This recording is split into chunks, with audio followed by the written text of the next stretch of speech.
الحمد لله نحمده ونستعينه ونستغفره ونعوذ بالله من شرور أنفسنا ومن سيئات أعمالنا من يهده الله فلا مضل له ومن يضلل فلا هادي له وأشهد أن لا إله إلا الله وحده لا شريك له وأشهد أن محمدا عبده ورسوله أما بعد أعوذ بالله من الشيطان الرجيم بسم الله الرحمن الرحيم يا أيها الذين آمنوا اتقوا الله حق تقاته ولا تموتن إلا وأنتم مسلمون يا أيها الناس اتقوا ربكم الذي خلقكم من نفس واحدة وخلق منها زوجها وبث منهما رجالا كثيرا ونساء واتقوا الله الذي تساءلون به والأرحام إن الله كان عليكم رقيبا يا أيها الذين آمنوا اتقوا الله وقولوا قولا سديدا يصلح لكم أعمالكم ويغفر لكم ذنوبكم ومن يطع الله ورسوله فقد فاز فوزا عظيما فإن خير الحديث كتاب الله وخير الهدي هدي محمد صلى الله عليه وسلم وشر الأمور محدثاتها وكل محدثة بدعة وكل بدعة ضلالة وكل ضلالة في النار أعوذ بالله من الشيطان الرجيم بسم الله الرحمن الرحيم قل هو الله أحد الله الصمد لم يلد ولم يولد ولم يكن له كفوا احد۔ محترم بزرگوں، بھائیوں، دینی ماں اور بہنوں، آج کی یہ نشست اور درس جو ہے، جیسا کہ آپ نے اعلان سے جانا کہ سورۃ الاخلاص یعنی قل هو اللہ احد سے متعلق کچھ تفصیلات پیش کی جائے گی۔ اصل میں اس سورہ مبارکہ سے متعلق 2-2.5 مہینے پیشتر کرناٹک کے شہر ہبلی میں نے ایک جمعہ کا خطبہ دیا تھا۔ اس میں کچھ باتیں مختصر رہ گئیں، خطبہ جمعہ کا وقت محدود ہوتا ہے، کچھ ریکارڈنگ کا مسئلہ آیا، تو ہمارے احباب میں سے کئی لوگوں نے جو اس خطبے کے مواد اور مشتملات کو سنا تھا، ان کا یہ اصرار ہوا کہ اس موضوع کی اور مواد کی کافی اہمیت اور ضرورت ہے، اور ظاہر سی بات ہے ابھی آپ سنیں گے، اس لیے اسے اثر نو قدر تفصیل سے بیان کیا جائے۔ اسی مناسبت سے ہمارے اخوان نے آج کی یہ مجلس سورۃ الاخلاص سے متعلق خصوصی درس کی منعقد کی ہے۔ اللہ رب العالمین سے دعا ہے کہ سورۃ الاخلاص کی باتیں کہنے اور سننے کے وقت خود ہمارے اندر بھی رب العالمین اخلاص عطا فرمائے، اور ہمارے اس اجتماع کو دنیا اور آخرت کے لیے خیر اور مفید، خیر کا باعث، برکت کا باعث اور فائدہ مند بنائے۔ سورۃ الاخلاص کی فضیلت میں بہت ساری حدیثیں ہیں، چند ایک کو میں تذکرہ کرتا ہوں۔ صحیح بخاری کی ایک مشہور حدیث ہے، حضرت ابو سعید خضری رضی اللہ تعالیٰ عنہ کہتے ہیں کہ نبی کریم رسول اللہ صلی اللہ علیہ وسلم نے اپنے اصحاب سے ایک موقع پر کہا، ایعجز احدکم ان یقرأ ثلث القرآن فی لیلہ، کیا تم میں سے کوئی شخص ایک رات میں اور ایک رات کے اندر 1/3 قرآن کو پڑھنے سے، تلاوت کرنے سے عاجز ہے؟ یعنی کیا ایسا نہیں کر سکتا کہ 1/3 پڑھ لے وے؟ تو صحابہ فشق ذلک علیہم، یہ بات ان پر بڑی شاق گزری، صحابہ کرام کو دشوار معلوم ہے کہ ہر رات ہم 1/3 قرآن کی کیسے تلاوت کریں۔ وقالو، اور کہنے لگے، اینا یطیق ذلک یا رسول اللہ، اللہ کے رسول ہم میں سے کون شخص اس کی طاقت رکھتا ہے؟ تو آپ نے فرمایا، اللہ الواحد الصمد ثلث القرآن، اللہ واحد الصمد، تفسیر بھی ہو رہی ہے یہاں، اللہ الاحد نہیں کہا اللہ کے رسول نے، واحد کہا، یعنی احد واحد کے معنی میں، تو کہا قل هو اللہ احد، اللہ واحد الصمد۔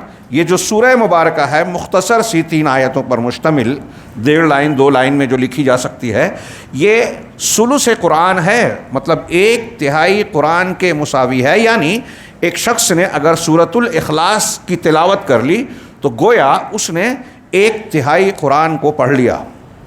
یہ روایت ان الفاظ کے علاوہ اور کئی سیاق و سباق میں موجود ہے۔ بخاری ہی کی ایک روایت میں ایک صحابی نے کہا کہ میں نے ایک صحابی کو کہتے ہوئے رات میں سورہ اخلاص پڑھتے ہوئے سنا، بار بار وہ وہی پڑھ رہے تھے۔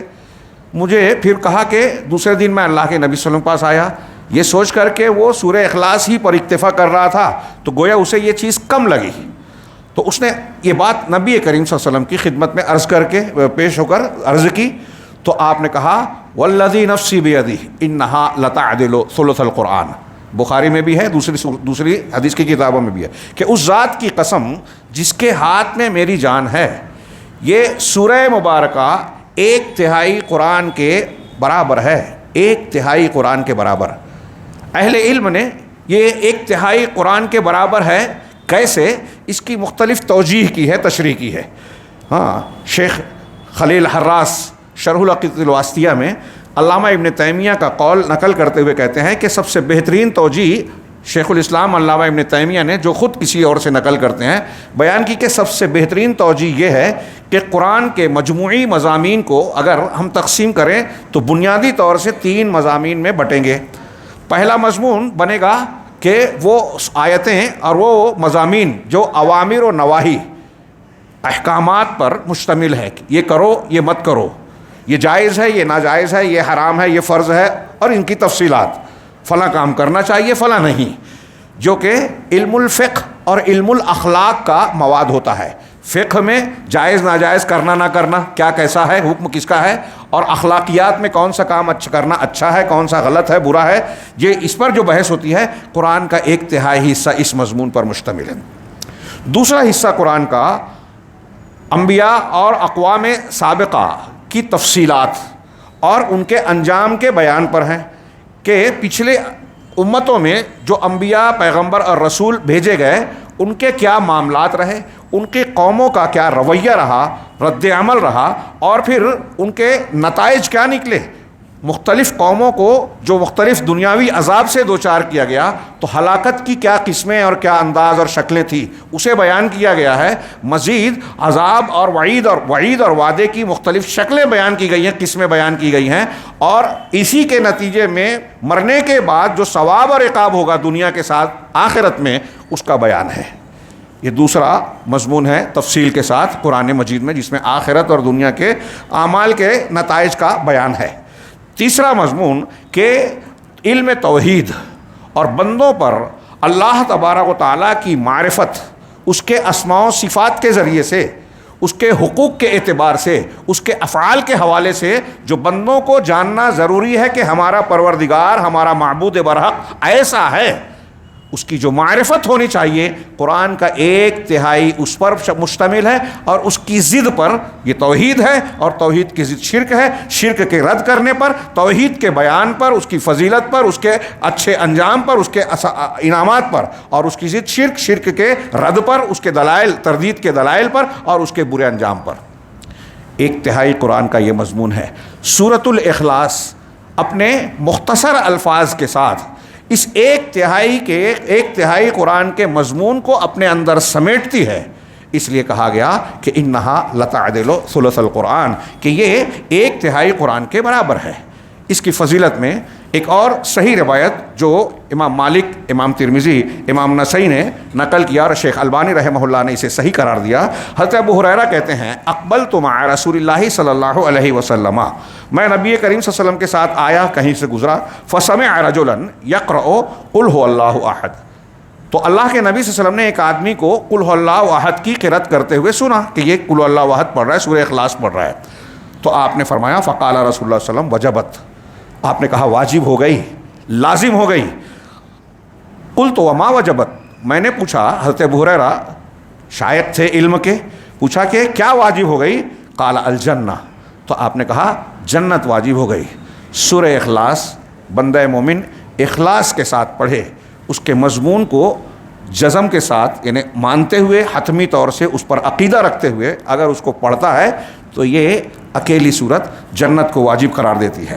حضرت عائشہ ام المومنین رضی اللہ تعالی عنہا کہتی ہیں کہ ان النبی صلی اللہ علیہ وسلم بعث رجلا علی سریۃ، اللہ کے رسول صلی اللہ علیہ وسلم نے ایک دستے پر، فوجی دستے کو سریہ کہتے ہیں، ہاں چھوٹی فوج، دستہ، تو ایک دستے کو بھیجا اور اس پہ ایک آدمی کو امیر مقرر کیا، تو وکان یقرأ لاصحابہم فی صلاتہم، تو کہا ان کے نماز میں، یہ امیر تھے تو یہی امامت کراتے تھے، تو ان کے لیے نماز میں جب قرأت کرتے تھے فَيَخْتِمُ بِقُلْ هُوَ اللَّهُ أَحَدٌ. غور سے سنیے گا، اس حدیث میں یہ ہے کہ سورہ فاتحہ پڑھنے کے بعد یہ صحابی جب کوئی اور سورہ پڑھتے تھے تو اس سورہ پڑھنے کے بعد وہ قُلْ هُوَ اللَّهُ أَحَدٌ ضرور پڑھتے، ہر رکعت میں جو جہری ہوتی تھی قُلْ هُوَ اللَّهُ أَحَدٌ پڑھتے تھے، اس کے ذریعے سے ختم کرتے تھے. فَلَمَّا رَجَعُوا ذَكَرُوا ذَلِكَ لِلنَّبِيِّ صلی اللہ علیہ وسلم. جب صحابہ لوٹے، وہ دستہ واپس آیا تو اس بات کو رسول اللہ صلی اللہ علیہ وسلم سے ذکر کیا، بیان کیا. فقال، تو آپ نے کہا سَلُوهُ لِأَيِّ شَيْءٍ يَصْنَعُ ذَلِكَ، اس سے پوچھو کہ وہ ایسا عمل کیوں کرتے تھے، ان کی اس بار بار سورہ اخلاص پڑھنے کی کیا وجہ تھی. یہاں ایک بات یہ بھی ملحوظ رہے کہ کوئی بھی سورہ پڑھنے کے بعد سورہ اخلاص پڑھ رہے ہیں. امام بخاری نے اس حدیث سے یہ بھی استدلال کیا اور اہل علم نے کہ اگر صورتوں کی ترتیب آگے پیچھے ہو جائے نماز میں تو یہ جائز ہے. ایک ہی صورت کے کچھ آیتوں آگے آیت کو پہلے اور پچھلی آیت کو بعد میں پڑھنا ٹھیک نہیں ہے، صحیح نہیں ہے. لیکن الگ الگ صورت، ہر صورت اپنے آپ میں ایک پورا مضمون ہے. اگر ایسا غلط ہوتا تو نبی کریم صلی اللہ علیہ وسلم اس سے منع کرتے، لیکن آپ نے پوچھا کہ ایسا کیوں کرتے ہیں تو فَسَأَلُوهُ، تو لوگوں نے پوچھا، اس سے سوال کیا کہ تمہارے اس عمل کا سبب کیا تھا، کیا وجہ ہے. تو انہوں نے جواب دیا لِأَنَّهَا صِفَةُ الرَّحْمَنِ وَأَنَا أُحِبُّ أَنْ أَقْرَأَ بِهَا، یہ اس لیے کہ یہ رحمان کی صفت ہے. سورہ اخلاص کا محوری مضمون بھی یہی ہے کہ ہذہ صفت الرحمن، یہ رحمان کی صفت ہے. اور اس نے کہا کہ میں اسے پسند کرتا ہوں، میں اس کو پڑھنا محبوب رکھتا ہوں، مجھے بہت پسند ہے کہ میں اسے پڑھوں. فقال رسول اللہ صلی اللہ علیہ وسلم اخبروہ ان اللہ یحبہ، تو اللہ کے رسول نے کہا کہ اسے یہ بات بتا دو، جا کے خبر دے دو کہ اللہ تبارک و تعالیٰ بھی اس سے محبت کرتا ہے، وہ اسے پڑھنا پسند کرتا ہے، اس سورہ سے مبارک محبت کرتا ہے، اس لیے کہ یہ رحمان کی اللہ کی صفت ہے. اور اسے بتا دو کہ اللہ تبارک و تعالیٰ بھی اس سے محبت کرتا ہے. یہ حدیث بخاری اور مسلم دونوں میں ہے.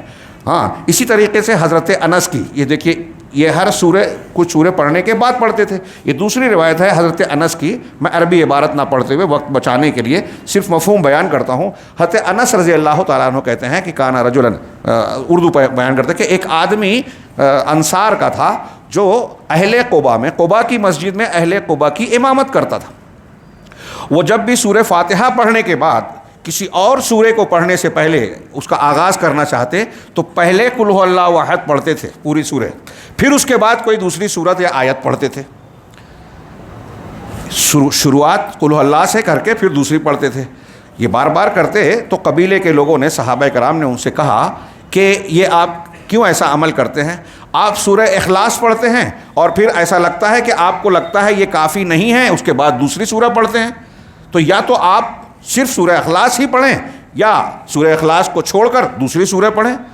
تو انہوں نے جواب دیا، جو یہ عمل کرتے تھے امامت کرتے ہوئے، انہوں نے جواب دیا کہ دیکھو یہ سورہ مجھے بہت پسند ہے اور میں ایسا ہی عمل کروں گا.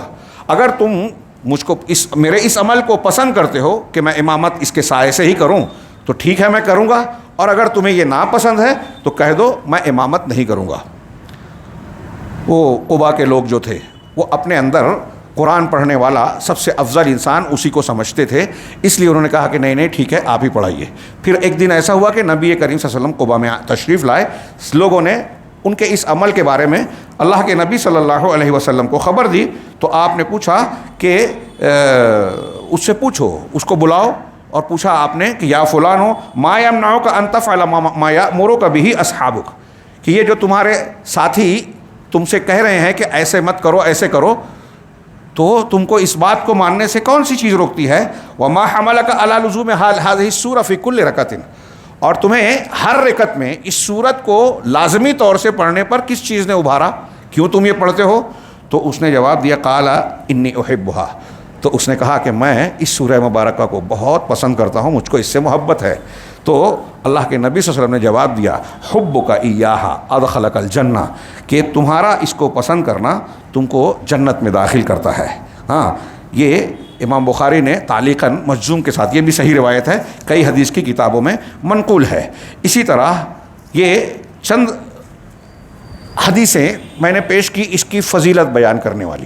ایک روایت میں جو مرسل صحیح ہے اور بعض طرق سے جو ضعیف ہیں، مرفوعاً بھی مروی ہے، اللہ کے رسول صلی اللہ علیہ وسلم نے فرمایا کہ جو شخص سورۃ الاخلاص کو 10 مرتبہ پڑھے گا اس کو اللہ تبارک تعالیٰ اس کے لیے جنت میں ایک گھر ایک محل بنائے گا۔ بعض صحابہ نے روایت میں مجھے یاد پڑتا ہے حضرت عمر نے کہا کہ تب تو ہم بہت کریں گے اور ہمارے بہت گھر ہو جائیں گے جنت میں، تو کہا اللہ تبارک و تعالیٰ کے لیے کوئی کمی نہیں ہے، وہ کہیں زیادہ وسعت والا ہے، وہ جتنا کوئی پڑھے گا اس کے عمل کا بدلہ دینے میں اللہ تبارک و تعالیٰ کو کوئی مسئلہ پریشانی نہیں ہے۔ یہ کچھ فضیلت کی روایتیں ہوئی۔ اب دوسری طرف یہ دیکھیے کہ اس سورہ مبارکہ کا اللہ کے نبی صلی اللہ علیہ وسلم زبانی طور سے فضل اور اس کا مقام بتا رہے ہیں کہ کیا فضیلت ہے اس کی۔ یہ ثلث قرآن ہے۔ یہاں ایک سوال یہ بھی لوگ کرتے ہیں کہ بھائی پورا کا پورا قرآن تو اللہ کا کلام ہی ہے، پھر اللہ کا کلام کچھ حصہ کچھ دوسرے حصوں سے فضیلت والا کیسا ہو گیا؟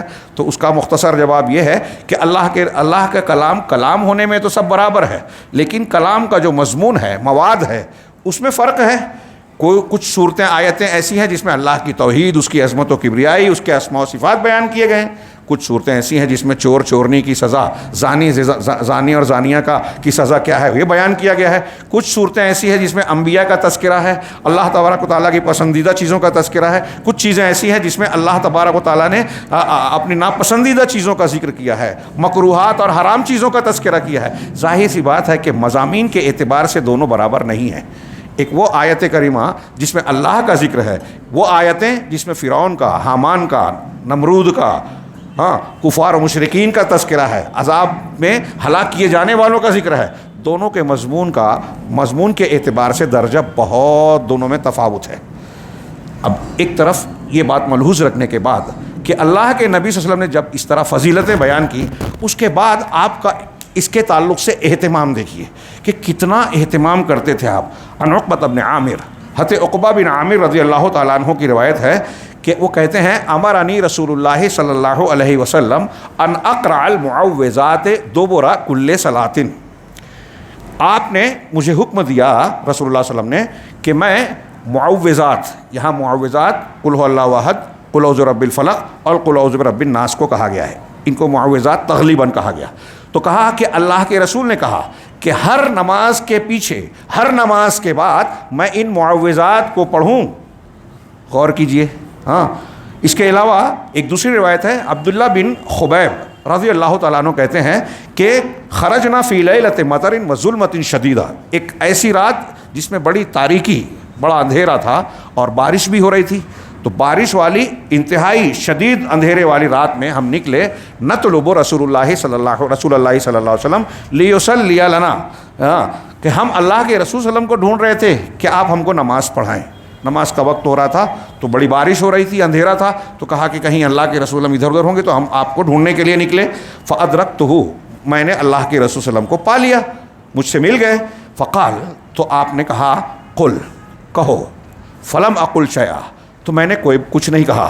پھر آپ نے کہا قل، کہو، پھر میں نے کچھ نہیں کہا۔ پھر آپ نے کہا قل، تو اللہ کے رسول، انہوں نے کہا حضرت عبداللہ نے کہ قل تو یا رسول اللہ ما اقول، میں کیا کہوں؟ تو آپ نے کہا قل قل هو اللہ احد وقل اعوذ برب الفلق وقل اعوذ برب الناس، والمعوذتین، تم قل هو اللہ احد اور معوذتین کہو، حین تمسی وحین تصبح، جب شام کرو اور جب صبح کرو، ثلاث مرات، 3 مرتبہ، یعنی یہ تینوں صورتیں صبح میں، جب صبح کا وقت ہو، شام کا وقت ہو، تو اس کو تین مرتبہ ان تینوں کو پڑھو۔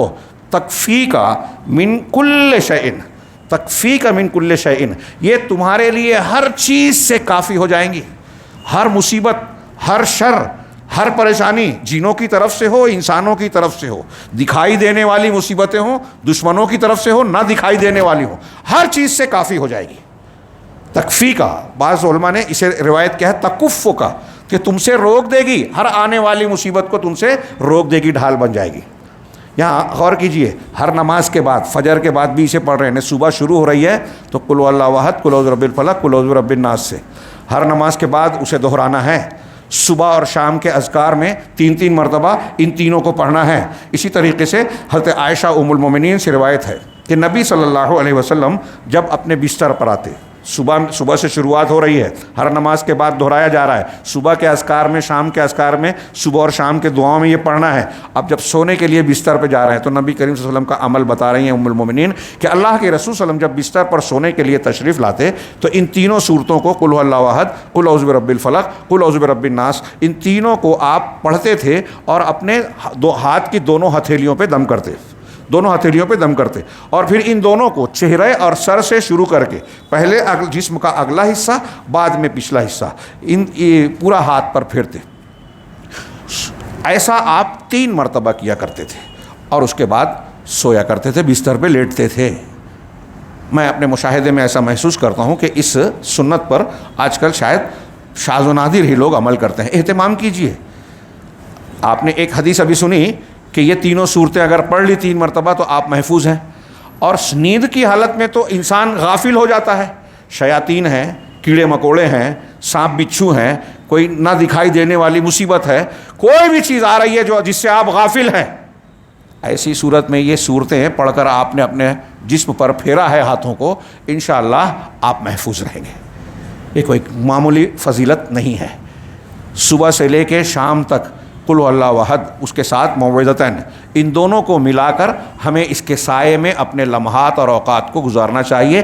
نبی کریم صلی اللہ علیہ وسلم کا یہ عمل ہے، آپ کہہ بھی رہے ہیں، بتا بھی رہے ہیں امت کو، اور آپ خود بھی اس پر عمل کرتے تھے۔ یہ جو روایت میں نے بیان کی یہ صحیح بخاری میں ہے، اس میں اللہ کے رسول صلی اللہ علیہ وسلم ایک دوسری روایت میں امام بخاری نے مزید تفصیل بیان کی، بخاری ہی میں اور دوسری حدیثوں میں بھی ہے، کہ حضرت عائشہ کہتی ہیں کہ آپ کا یہ عمل تو تھا ہی، لیکن جب آپ اس مرض میں مبتلا ہوئے جس میں آپ کی وفات ہو گئی، مرض الموت میں، تو اللہ کے نبی صلی اللہ علیہ وسلم کا پر یہ میں پڑھتی تھی، میں تینوں صورتوں کو پڑھتی تھی، اور آپ کی ہتھیلیوں پر دم کر کے برکت کے لیے اپنے ہاتھ کی بجائے رسول اللہ صلی اللہ علیہ وسلم کے ہاتھ کو آپ کے بدن پر پھیرتی تھی۔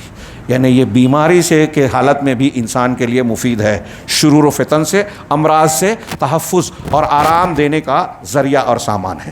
آپ غور کر رہے ہیں، اس کی فضیلتیں بیان کی، اس کو دن رات میں دہرانے کا اللہ کے رسول صلی اللہ علیہ وسلم نے گویا ہم کو سبق دیا، درس اور ہدایت دی۔ اب اس کے ساتھ ساتھ آپ دیکھیے، یہ روایتیں میں صرف اشارہ کر دوں، حدیثوں کو نہ بیان کر کے تفصیل سے، چونکہ آپ جانتے ہیں اللہ کے نبی صلی اللہ علیہ وسلم سے ثابت ہے کہ فجر کی 2 رکعت سنت، جس کی بڑی فضیلت ہے، عام سنت ہے، سفر کی حالت میں آپ چھوڑ دیتے تھے لیکن فجر کی سنت کو پڑھتے تھے، تو فجر کی سنت میں پہلی رکعت میں اللہ کے نبی صلی اللہ علیہ وسلم قل یا ایھا الکافرون سورہ فاتحہ کے بعد پڑھتے، اور دوسری رکعت میں قل ھو اللہ احد پڑھتے تھے۔ قل یا ایھا الکافرون کے بارے میں لوگوں نے کہا کہ یہ توحید عملی پر مشتمل ہے، میں اس کی عبادت نہیں کرتا جس کی تم کرتے، اس کے ایک آیت کا ترجمہ۔ تو اللہ کے نبی صلی اللہ علیہ وسلم گویا عمل میں، میں اپنے عمل میں اللہ کے سوا کسی کو شریک نہیں کرتا، یہ توحید عمل ہے، توحید عملی۔ اور قل اللہ احد میں اللہ کی ذات و صفات کی توحید ہے، یہ توحید علمی ہے، یعنی عمل میں بھی توحید، علم میں بھی توحید۔ فجر کی 2 رکعتوں میں یہ سبق آپ دہراتے تھے، تازہ کرتے تھے، ہم کو تعلیم دی ہے۔ مغرب کی نماز کے بعد جو 2 رکعت سنت سنن رواتب میں شامل ہے، جو پڑھی جاتی ہے، اس میں بھی اللہ کے رسول صلی اللہ علیہ وسلم سے ثابت ہے، کئی ضعیف حدیثوں کے سندوں کے ساتھ صحیح سندیں بھی ہیں، کہ اللہ کے نبی صلی اللہ علیہ وسلم پہلی رکعت میں قل یا ایھا الکافرون اور دوسری رکعت میں قل ھو اللہ احد پڑھتے تھے۔ وتر میں بھی آپ یہ دونوں پڑھتے تھے، 3 میں سے دوسری اور تیسری میں اگر 3 پڑھتے تھے تو یہ پڑھتے تھے۔ طواف کی رکعت میں حضرت جابر کی جو مسلم شریف میں لمبی حدیث ہے اللہ کے نبی صلی اللہ علیہ وسلم کے حج کا طریقہ، تو بتایا کہ اللہ کے رسول نے جب طواف کیا، طواف کے بعد مقام ابراہیم کے پاس جو واتخذوا من مقام ابراہیم مصلی کے تحت 2 رکعتیں طواف پڑھی جاتی ہے، تو وہاں بھی اللہ کے رسول نے جو 2 رکعت پڑھی، اس میں پہلی رکعت میں قل یا ایھا الکافرون اور دوسری میں قل ھو اللہ احد پڑھا۔ غور کیجئے، یہ چند روایتیں میں یہاں آپ لوگوں سے کہوں گا کہ یہ قرآن و حدیث کی رسول اللہ صلی اللہ علیہ وسلم کی تعلیم اور آپ کا معمول، آپ کی سنت ہمیں اور آپ کو یہ سکھا رہی ہے کہ قل ھو اللہ احد اور معوذتین، اس کو شب و روز کے معمول میں بار بار دہرایا جائے، اس کی بڑی زبردست فضیلت ہے۔ اب قرآن کے اندر تفاضل کی جو میں نے بات بیان کی، اور یہ بیان کیا کہ یہ ثلث قرآن کے برابر ہے، یہ بیان کیا کہ نمازوں میں بھی، صبح شام کے اذکار میں بھی، نمازوں کے بعد کے اذکار میں بھی بار بار اسے پڑھنا ہے۔ کیوں؟ تاکہ اس کے جو مضامین ہیں، اس کے جو مقصود ہیں، اس کے جو فوائد ہیں، وہ ہمارے دل و جان میں، رگ رگ میں، نس نس میں بس جائے، کیونکہ یہ ہماری زندگی کے مقصد سے ہم کو جوڑتے ہیں۔ کیسے؟ یہ سورۃ الاخلاص، موعظتین کی بحث اپنے اپنے طور سے کسی مقام پر ہم کریں گے. آج سورۃ الاخلاص کی تھوڑی سی معنی اور مفہوم پر غور کیجئے, تفسیر پر. اور میں یہ عرض کرتا ہوں کہ جو فضیلت والی صورتیں آیتیں ہیں جو ہم پڑھتے ہیں, ہر مسلمان کو چاہیے, مرد ہو یا عورت, کہ بہتر ہے کہ اس کے ترجمے کو اور صحیح تفسیر, جو تفسیر معصور کہلاتی ہے, صحیح تفسیر کے معنی اور مفہوم کو اچھی طرح کئی مرتبہ پڑھے, تازہ کرے, تاکہ جب نمازوں میں یا ذکر و اذکار اور دعا کے طور پر اس کو پڑھے اور دہرائے تو اس کا مفہوم, معنی اور مفہوم ذہن میں تازہ ہو جائے. اہل علم نے بیان کیا کہ آپ کوئی ذکر کرتے ہیں, اگر یوں ہی خالی خلی بغیر معنی مفہوم کے سمجھے ہوئے ذکر کر رہے ہیں, اس کو اپنے دل و دماغ میں اتارے بغیر, تو اس کا اجر و ثواب ضرور ہے, لیکن اس کا وہ فائدہ حاصل نہیں ہوگا جو اس کے مفہوم کو سمجھنے میں اور اس کے مفہوم کو اپنے دل و دماغ میں بطور عقیدہ اختیار کرنے کے نتیجے میں حاصل ہوتا ہے ہوگا. اب ہم تو دیکھتے ہیں کہ بہت سارے لوگ لا الہ الا اللہ پڑھتے ہیں, آیت الکرسی پڑھتے ہیں, قل اللہ احد پڑھتے ہیں, اور شرک کر رہے ہیں, شرکیہ باتیں کرتے ہیں, شرکیہ عقیدہ رکھتے ہیں. تو ان کا قل اللہ احد پڑھنا, ان کا آیت الکرسی اور لا الہ الا اللہ پڑھنا بالکل بیکار ہے, بے فیض ہے. لہٰذا ضروری ہے کہ ہمیں یہ اللہ کے رسول صلی اللہ علیہ وسلم نے یہ جو فضیلتیں بتائی کہ آپ قل اللہ احد پڑھ کے جنت کے مستحق ہو گئے, جنت واجب ہو گئی, یہ کب ہوگا؟ جب قل اللہ احد کے مضمون کو سمجھ کر ہم, اللہ تعالیٰ نے اس کو کہا قل, کہیے, آغاز ہی کیا, تو کہیے کیسے کہنا ہے, صرف زبان سے نہیں بلکہ اس کے معنی اور مفہوم کو اپنے دل میں عقیدے کے طور پر جاگوزی کر کے, اس کا علم حاصل کر کے اور یقین کے ساتھ اسے کہا جائے, تب یہ فائدہ حاصل ہوگا. اسی لیے اللہ تعالیٰ نے کہا قل, کہیے, دل کے عقیدے کے ساتھ, جزم کے ساتھ, حتم کے ساتھ. آئیے اس کی تھوڑی سی تشریح اور تفسیر سمجھیں. ہاں, سب سے پہلے یہ کہ یہ آیت نازل کی ہوئی, اس کا شان نزول کہتے ہیں جس پس منظر میں سورہ نازل ہوئی. ہاں, تو بعض روایتوں میں یہ ہے کہ اللہ کے نبی صلی اللہ علیہ وسلم کے پاس مشرکین آئے اور کہا کہ اللہ کے رسول انسب یا انسب لنا ربک, اپنے رب کا نسب ہم سے بیان کیجئے. ہاں, نسب بیان کیجئے.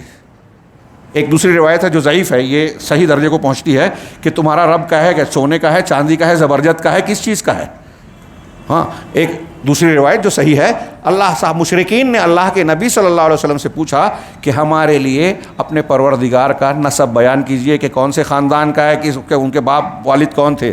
تو اللہ نے یہ سورہ مبارکہ ان کے جواب میں نازل کی, قل هو اللہ احد اللہ الصمد لم یلد ولم یولد. ہاں, وہ اللہ ایک ہے, اکیلا ہے. ہاں, الصمد ہے, ایسا بے نیاز جو اپنی ہر صفت اور خوبی میں کامل ہے. نہ وہ کسی کا بیٹا ہے, نہ کسی کا باپ ہے, نہ کوئی اس کا باپ ہے. ہاں, نہ وہ کسی کا بیٹا, نہ کوئی اس کا بیٹا, نہ اس نے کسی کو جنم دیا. ہاں, مطلب جنم دیا کا مطلب تخلیق تو پیدا ہم کو کیا, یعنی اولاد اس کی کوئی نہیں, اور نہ وہ کسی کی اولاد ہے. یہ مشرکین کا جواب تھا. حضرت اکرمہ جو حضرت ابن عباس رضی اللہ تعالیٰ عنہ کے شاگرد ہیں, وہ کہتے ہیں, علامہ ابن کثیر نے ان کا قول نقل کیا شان نزول کے طور پر, کہ مشرکین نے, کہ یہود نے کہا کہ ہم عزیر کی عبادت کرتے ہیں اس لیے کہ وہ اللہ کے بیٹے ہیں. نصارہ نے کہا کہ ہم عیسیٰ مسیح کی عبادت کرتے ہیں اس لیے کہ وہ اللہ کے بیٹے ہیں. مشرکین نے کہا, مجوس نے کہا کہ ہم سورج اور چاند کی عبادت کرتے ہیں, مجوس نے کہا. اور مشرکین نے کہا کہ ہم اوثان اور بتوں کی عبادت کرتے ہیں. تو ان سارے لوگوں کے رد میں اللہ رب العالمین نے سورہ نازل کی, قل هو اللہ احد اللہ الصمد لم یلد ولم یولد ولم یکن لہ کفوا احد. آپ اس کے مضمون پر آپ غور کریں گے تو اس میں جو نتیجے کے طور پر آخر میں نتیجہ نکلے گا, آپ اس کو آسانی سے, دنیا کا ہر مشرک, ہر انسان جس کو عقل ہے, شعور ہے, جو انصاف پسند ہے, وہ اس سورہ مبارکہ کو سمجھنے کے بعد اس کے سامنے کوئی غبار نہیں رہے گا اس بات کو جاننے ماننے میں کہ اللہ تبارک و تعالیٰ ہر اعتبار سے وحدہ لا شریک ہے, احد ہے, اکیلا ہے, کسی بھی اعتبار سے اس کا کوئی شریک نہیں. اس اعتبار سے دنیا میں جتنے بھی شرک پائے جاتے ہیں, یہود کے یہاں, نصارہ کے یہاں, مجوسیوں کے یہاں, ہندوؤں کے یہاں, یہاں تک کہ بعض مسلمان کہلانے والے جو قبر پرست ہے, وحدت الوجودی ہیں, بزرگوں کی پرستش کرتے ہیں, تعزیہ کی پرستش کرتے ہیں, اہل بیت کے اماموں کی پرستش کرتے ہیں, کسی کی بھی عبادت کرتے ہیں, سب کا رد ہوتا ہے قل اللہ احد سے. چنانچہ آپ اس پر غور کیجئے, قل هو اللہ احد اللہ احد, اللہ احد ہے. اب احد اور واحد کچھ لوگوں نے کہا دونوں کا ایک ہی معنی ہے, لیکن اہل علم نے تفصیل کرتے ہوئے کہا کہ دونوں میں تھوڑا سا فرق ہے. احد کو نفی میں استعمال کیا جاتا ہے زیادہ تر, ما فی البیت احد، گھر میں کوئی نہیں ہے، کوئی کے لیے، کوئی کے لیے استعمال کرتے ہیں. ما فی البیت واحد نہیں کہا جاتا. ہاں اسی طرح واحد کی نفی کی جائے کہ فلاں سے ایک آدمی مقابلہ نہیں کر سکتا، لیکن یہ کہا جا سکتا کہ دو مقابلہ کر سکتے ہیں. لیکن اگر کہا جائے کہ احد ما یقاومہ احد، وہ اس کا کوئی مقابلہ نہیں کر سکتا، تو اس کا مطلب 2 بھی نہیں کر سکتے، 4 بھی نہیں کر سکتے، 10 بھی نہیں کر سکتے. تو دونوں میں کچھ فرق بھی کیا ہے. تو اللہ تبارک و تعالیٰ کہ آپ کہہ دیجئے اللہ ایک ہے.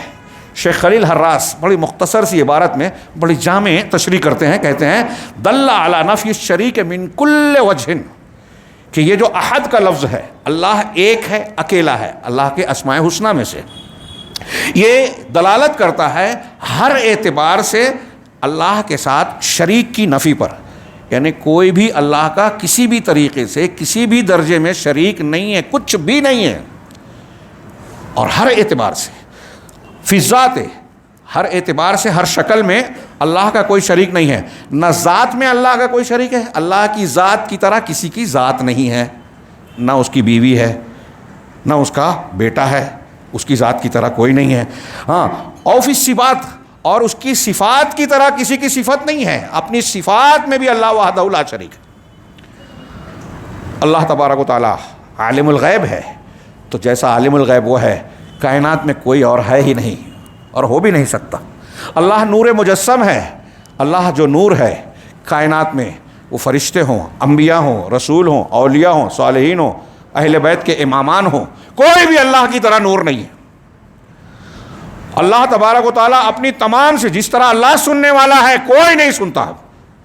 سوچئے تھوڑی دیر کے لیے، ابھی میں بول رہا ہوں، آپ سن رہے ہیں، یہاں جتنے لوگ موجود ہیں اس میں سے اکٹھا 2-4 لوگ بولنے لگے، کچھ لوگ یہاں آواز کرنے لگے، میرا بولنا دشوار ہوگا، آپ کو سب کی باتیں سننا سمجھنا دشوار ہوگا.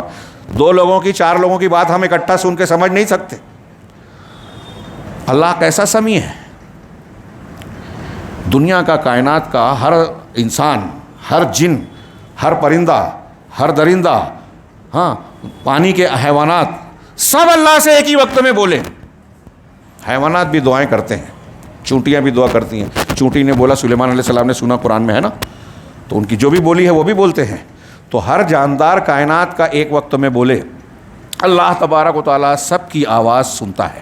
صرف سنتا ہی نہیں ہے، یہ بھی جانتا ہے کہ آپ آواز نکال رہے ہیں، آپ دعا مانگ رہے ہیں، تو آپ کی نیت کیسی ہے، اس کی نیت کیسی ہے، اس کے دل میں کیا ہے، فلاں کے سینے میں کیا ہے. تھوڑی دیر کے لیے یہ سوچئے گا، ہاں اللہ کیسا سمیع ہے. ہم سنتے ہیں، آپ میری بات ابھی سن رہے ہیں، تھوڑی سا مائک بگڑ جائے تو گونج ہونے لگی تو آپ کو سمجھ میں نہیں آئے گا. تھوڑا فاصلہ بڑھ جائے، یہاں ابھی گھر کے اس گلی میں کوئی ہے، وہاں تک میری آواز نہیں جا رہی ہے، تو وہ نہیں سن پا رہے ہیں. حضرت عبداللہ ابن مسعود رضی اللہ تعالیٰ عنہ کہتے ہیں کہ ہاں یہاں سے زمین سے آسمان 500 سال کے فاصلے پر، سمائے دنیا پہلا آسمان، پہلے آسمان سے دوسرا آسمان 500 سال. کون سا 500 سال، یہ وضاحت نہیں ہے کس رفتار سے. پہلے آسمان سے دوسرا آسمان، دوسرے سے تیسرا، تیسرے سے چوتھا، سب 500 سال کے فاصلے پر. پھر 7ویں آسمان سے کرسی 500 سال کے فاصلے پر، کرسی سے پانی اور عرش 500 سال کے فاصلے پہ. رحمان اللہ اس عرش کے اوپر ہے، اور ہمارے دل کی دھڑکنوں اور چونٹی کے چال کو اور ہماری آواز کو، ہماری ایک ایک چیز کو سن رہا ہے، دیکھ رہا ہے. عبداللہ ابن مسعود کے قول کو میں نے تھوڑی سی اپنی زبان میں تشریح کرتے ہوئے بیان کیا، صحیح ثابت ہے. اتنے فاصلے سے ہماری آواز کو، ایک ایک آواز کو سن رہا ہے. تو جیسا سننے والا وہ ہے، ویسا کائنات میں کوئی بھی سننے والا نہیں ہے. اگر کوئی شخص یہ سمجھتا ہے کہ میں یہاں سے پکارتا ہوں، یا شیخ عبد القادر جیلانی، اے شیخ عبد القادر جیلانی، اور وہ ہماری آواز پکار کو سن رہے ہیں، سن لیں گے، تو وہ اللہ کو احد سننے میں نہیں مان رہا ہے. عبد القادر جیلانی کو رحمہ اللہ کو وہ اللہ کی طرح مان رہا ہے. اگر کوئی کہے کہ یا رسول اللہ کہہ رہا ہوں، تو اللہ کے رسول ہر جگہ سے سن رہے ہیں، یا ہر جگہ حاضر ناظر ہیں. ہر جگہ حاضر ناظر اللہ کی ذات ہے. اللہ تبارک و تعالیٰ عرش پر مستوی ہے. ہر جگہ حاضر ناظر کیسے ہیں، اس کو اچھی طرح سمجھیے، یہ عقیدے کی بنیادوں میں سے ہے، یہ زبردستی کی بات نہیں ہے جس کو کچھ لوگ غیر ضروری سمجھتے ہیں. اللہ کے رسول صلی اللہ علیہ وسلم کے پاس ایک صحابیہ، وہ صحابی کا واقعہ ہے نا، تھپڑ مار دیا تھا. آپ نے کہا، وہ شرمندہ ہوئے تو کہا کہ ان کو بلاؤ، مسلم شریف کی حدیث ہے. تو اس سے پوچھا کہ اللہ کہاں ہے؟ وہ اعلیٰ آسمان میں، آسمان کے اوپر. کہا میں کون ہوں؟ اللہ کے رسول. تو اللہ کے رسول نے صحابی سے کہا اعتقها فانها مؤمنہ، اسے آزاد کر دو اس لیے کہ مومنہ ہے. اللہ کے رسول اللہ ایک عورت کے بارے میں فیصلہ کرنے کے لیے اس سے یہ سوال کر رہے ہیں کہ اللہ کہاں ہے، اور آج ہم اور آپ اس کو غیر ضروری سوال پاتے ہیں۔ میں نے کئی مرتبہ ذکر کیا علامہ البانی کا کہ ملاقات ہوئی الجزائر کے تحریکی، وہاں کے جو اخوانی جماعت اسلامی کے بڑے تھے، کہا کہ ہمارے پاس اتنے لاکھ لوگ ہیں ہمارے کارکنان اور ممبران، کہا ان میں سے کتنے لوگ یہ جانتے ہیں کہ اللہ کہاں ہے؟ اس کا جواب تو کہا جانتے ہوں گے کافی، کہا گھما پھرا کے سیاسی جواب مت دیجیے، البانی صاحب کا سوال جواب ہے، نقل منقول ہے، موجود ہے، تو کہا کہ صاف جواب دیجیے، کہا نہیں سب نہیں جانتے۔ تو علامہ البانی نے کہا کہ جس معاشرے میں ایک کالی عورت، ایک باندھی اور لونڈی یہ جانتی تھی کہ اللہ کہاں ہے اور اس بنیاد پر اس نے اپنے ایمان کا ثبوت دیا، اس معاشرے کے لوگوں کو اللہ نے پوری دنیا میں عزت اور غلبہ عطا کیا۔ اور آج اب دنیا میں غلبہ اور حکومت اور اقتدار چاہتے ہیں اور بنیادی سوال عقیدے کا جاننے کی کوشش نہیں کرتے۔ سوچئے تھوڑی دیر، اللہ کے رسول کے سماج میں یہ سبق دیا جاتا تھا، آج ہمارے ہاں لوگ اس کو غیر اہم سمجھتے ہیں یا غلط جانتے ہیں۔ اللہ اپنی ذات کے ساتھ عرش کے اوپر ہے، لیکن علم احاطے قدرت کے اعتبار سے ہر جگہ ہے، اس کا علم ہر جگہ ہے، ہر چیز کو گھیرے ہوئے ہے، اس کا احاطہ ہے، قدرت ہے۔ اب اگر کوئی ایسا اللہ کے علاوہ کسی اور کو سمجھتا ہے یا یہ کہتا ہے کہ اللہ تبارک و تعالیٰ ہر جگہ ہے، ہر کسی میں ہے، تو وہ اللہ احد کا انکار کر رہا ہے۔ تو اللہ تعالیٰ اپنی صفات میں بھی اکیلا ہے، اور فی الافعال اللہ تعالیٰ اپنے افعال میں بھی اکیلا ہے۔ اب اللہ کے افعال کیا ہیں؟ بہت سارے، کل یوم ہوا فی شان، ہر روز اس کی نئی شان ہے، حالت ہے۔ وہ روزی دیتا ہے، یہ اس کا عمل ہے، وہ زندگی دیتا ہے، یہ اس کا عمل ہے، فعل ہے، موت دیتا ہے، بیمار کرتا ہے، شفا دیتا ہے، بارش برساتا ہے، دن اور رات کا نظام چلاتا ہے، کائنات کی تدبیر کرتا ہے، ہاں، کسی کو عزت دیتا ہے، کسی کو ذلت دیتا ہے، کسی کو بادشاہت دیتا ہے، کسی کو فقیر بناتا ہے، کسی کو مالدار بنایا، کسی کو غریب بنایا۔ تو یہ جو دنیا میں نظام چل رہا ہے یہ بھی اللہ تبارک و تعالیٰ کے افعال ہی ہیں، ہر روز وہ بہت سارے اعمال کر رہا ہے۔ ان اعمال میں اللہ احد ہے، یعنی اکیلا ہے۔ اب کچھ لوگ یہ کہتے ہیں کہ کائنات میں کچھ نظام چلانے والے ابدال ہیں، کتب ہیں، ان کے اوپر کتب ہیں، ان کے اوپر ابدال ہیں، ابدال کے اوپر فلاں ہیں، اور بھی اصطلاحات ہیں ان کی بنائی ہوئی، ہاں، پھر ان کے اوپر غوث ہیں، اور وہ مشورہ کر کے کائنات کا نظام چلاتے ہیں۔ شیعہ کہتے ہیں کہ حضرت علی مولائے کائنات ہیں، حضرت علی اور جو امام غائب ہیں وہ نظام چلاتے ہیں فلاں، اور کچھ لوگوں کا اور نظام، مشرکین کا اور دوسروں کا اور عقیدہ ہوگا۔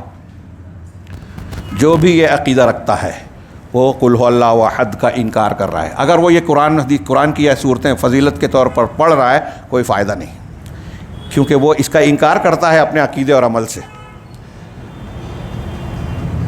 تو اللہ تبارک و تعالیٰ اپنے ایک ایک فعل میں اکیلا ہے، یعنی اگر اولاد وہ دیتا ہے تو کوئی نہیں دیتا۔ سوچئے تھوڑی دیر کے لیے، قرآن میں بیان ہے حضرت ابراہیم علیہ السلام نے اولاد چاہی تو اللہ سے دعا کی، رب ہب لی من الصالحین۔ حضرت زکریا علیہ السلام نبی ہیں، پیغمبر ہیں، دنیا کے سارے اولیاء مل کر انبیاء کرام علیہ السلام کے درجے کے پیروں کے دھول تک نہیں پہنچ سکتے۔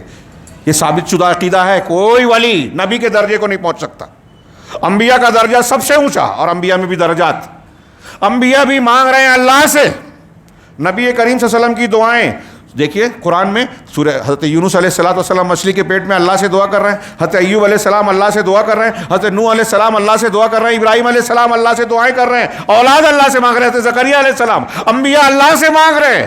اور آج اسی قرآن کو ماننے والے بہت سارے لوگ بزرگان دین سے، اولیاء سے، اصحاب قبور سے مانگ رہے ہیں، ان سے پناہ طلب کر رہے ہیں، ان سے دعائیں کر رہے ہیں، ان سے اولاد مانگ رہے ہیں۔ اولاد دینا اللہ کا کام ہے، اللہ اپنے کاموں میں اکیلا ہے۔ اگر کوئی شخص ایسا مانتا ہے کہ کوئی اور بھی اولاد دے سکتا ہے یا دلا سکتا ہے تو وہ اللہ کو احد نہیں مانتا۔ سوچیے آج کتنے مسلمان صبح شام یہ کتنی مرتبہ پڑھتے ہیں، لیکن جب وہ اولاد کے لیے کسی بزرگ کا وسیلہ لگاتے ہیں یا کسی اور سے مانگتے ہیں، وسیلہ لگاتے ہیں یا ان سے مانگتے ہیں، کوئی اجمیر جاتا ہے، کوئی کلیئر شریف اور کوئی فلاں شریف، جو شریف وہ کہتے ہیں، ان کی زبان میں کہہ رہا ہوں، شریف تو پھر مکہ اور مدینہ ہے جو اللہ اور رسول نے بنایا۔ تو جو اللہ تبارک و تعالیٰ کا عمل ہے وہ اگر کسی بزرگ کو، کسی ولی کو، کسی صاحب قبر کو مان رہا ہے تو وہ جھوٹ بولتا ہے جب یہ کہتا ہے قل اللہ احد، مانتا ہی نہیں اور کہہ رہا ہے اللہ ایک اکیلا ہے۔ تو اللہ اپنے افعال میں نے ایک مثال دی کہ اولاد دینا اللہ کا کام، بیماری سے شفا دینا اللہ کا کام۔ آج کتنے لوگ گنڈا تعویذ، جادو ٹونا اور کیا کیا کر رہے ہیں اپنی مصیبتوں، مشکلات اور بیماریوں سے نجات پانے کے لیے۔ دھاگے پر کوئی عقیدہ رکھ رہا ہے، کوئی ہاتھ میں کچھ باندھ رہا ہے، کوئی کمر میں باندھ رہا ہے، اولاد نہیں ہو رہی ہے، اولاد ہو رہی ہے تو مر جا رہی ہے تو کمر پہ یہ باندھ لو، فلاں پیر صاحب کا، فلاں بابا کا، فلاں مزار کا دیا ہوا یہ تبرک ہے، یہ حاصل کر لو، یہ کھا لو۔ کیسی بدعقیدگی مچی ہوئی ہے مسلمانوں کے معاشرے میں۔ اور ایک بات بیچ میں، چاہے آپ کو بے موضوع لگے، میں قوس میں ایک بات کہہ رہا ہوں کہ ان عقیدوں کی خرابی، عقیدے کی یہ خرابی، شرک کا وجود، بدعت کا وجود، یہ مسلمانوں کی مصیبت کی سب سے بنیادی وجہ ہے۔ آپ کتنی بھی بحث کر لیں، سیمینار کریں، کانفرنس کریں مسلمانوں کے لیے، یہ گروہ وہ گروہ بنائیں، سیاسی طاقت بنائیں، ڈگریاں حاصل کریں، دولت اور معاشی قوت حاصل کریں، اگر توحید اور عقیدہ صحیح نہیں ہے، منہج صحیح نہیں ہے، شرک اور بدعت کا وجود ہے، تو اللہ تبارک و تعالیٰ کا عتاب ہم پر آتا رہے گا، کبھی دشمنوں کی شکل میں، کبھی فاقے کی شکل میں، کبھی ہمارے روزی اور روٹی کے اسباب کے ٹوٹ جانے کی شکل میں، مختلف شکلوں میں، کبھی زلزلہ، کبھی طوفان، کبھی بارش، کبھی گھروں کا ڈہ جانا، کبھی زمین میں دھس جانا۔ یہ میں نہیں کہہ رہا ہوں، قرآن و حدیث کی بہت ساری دلیلیں اس پر شاہد ہیں۔ چنانچہ اللہ تبارک و تعالیٰ کو افعال میں بھی ایک مانا جائے۔ یہ قل هو اللہ احد ہم جب صبح شام پڑھیں، میں نے ابھی شروع میں جو فضیلت والی باتیں بیان کی وہ اس لیے بیان کی کہ ہم صبح کے اذکار میں، شام کے اذکار میں، ہر نماز، فرض نماز کے بعد اس کو پڑھ رہے ہیں، فضیلت کے طور پر اسے پڑھ رہے ہیں، گھر میں جنت میں گھر بنانے کے لیے پڑھ رہے ہیں۔ 10 مرتبہ پڑھے تو ایک محل بن گیا، 20 مرتبہ پڑھے تو 2 محل، 30 مرتبہ پڑھے 3 محل، یہ حدیث میں ہے۔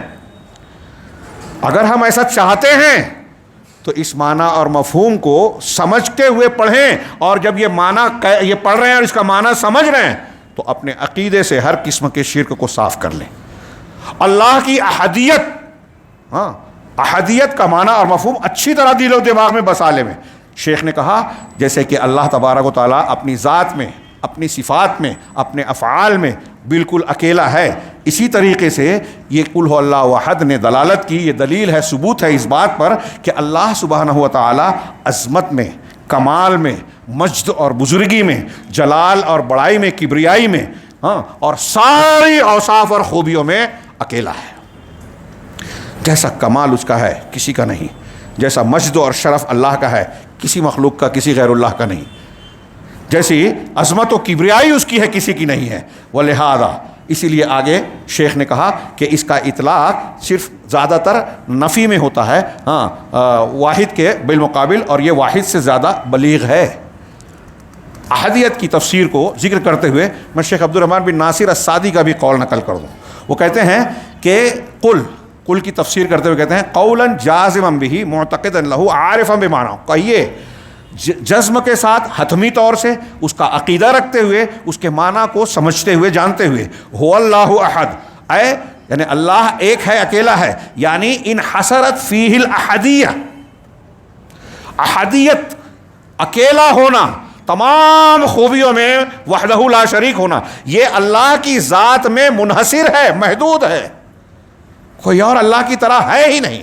بہت غور سے یہ معنی سنیے، یہ شیخ عبد الرحمن بن ناصر السعدی کا جملہ، اور یہیں میں سید قطب صاحب اپنے فی ظلال القرآن میں اس احدیت کے معنی کو، اس کی تفسیر کرتے ہوئے اس کو وحدت الوجودی کی تفسیر میں بدل دیا۔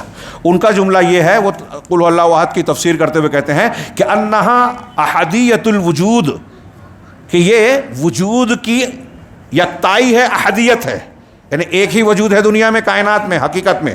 فلیس ہناک حقیقت الا حقیقہ حقیقتہ، چنانچہ دنیا میں، کائنات میں کوئی حقیقت اللہ کی حقیقت کے سوا ہے ہی نہیں۔ ولیس ہناک وجود حقیقی الا وجود، اور حقیقی وجود اللہ کے وجود کے علاوہ کوئی ہے نہیں۔ وکل موجود آخر، اور ہر جو دوسرا موجود ہے، وجود انسان، بندے، پیڑ پودے، کائنات کی جو بھی چیز ہے، وہ سب کے سب اپنے وجود میں وجود حقیقی سے مدد لے رہی ہے، اور وہ حقیقت ذاتیہ سے مدد رہی ہے۔ چنانچہ فاعلیت میں بھی احدیت، لمبی ایک 1.5-2 صفحے کی عبارت ہے، لمبی چوڑی، اس پوری عبارت کا آپ مفہوم نکالیں گے تو وہی نکلے گا جو صوفیہ، ہندو اور یونانی فلسفے کے بعض ماننے والے لوگ یہ کہتے ہیں کہ کائنات اصل میں اللہ کے وجود سے نکلی ہے، سب میں اللہ ہی اللہ ہے، ہر جگہ اللہ ہی اللہ ہے، جس کو وحدت الوجود کہتے ہیں، یعنی وجود ایک ہی ہے، شکلیں الگ الگ ہیں، اسی کی ذات سے نکل کر سب بنا ہے۔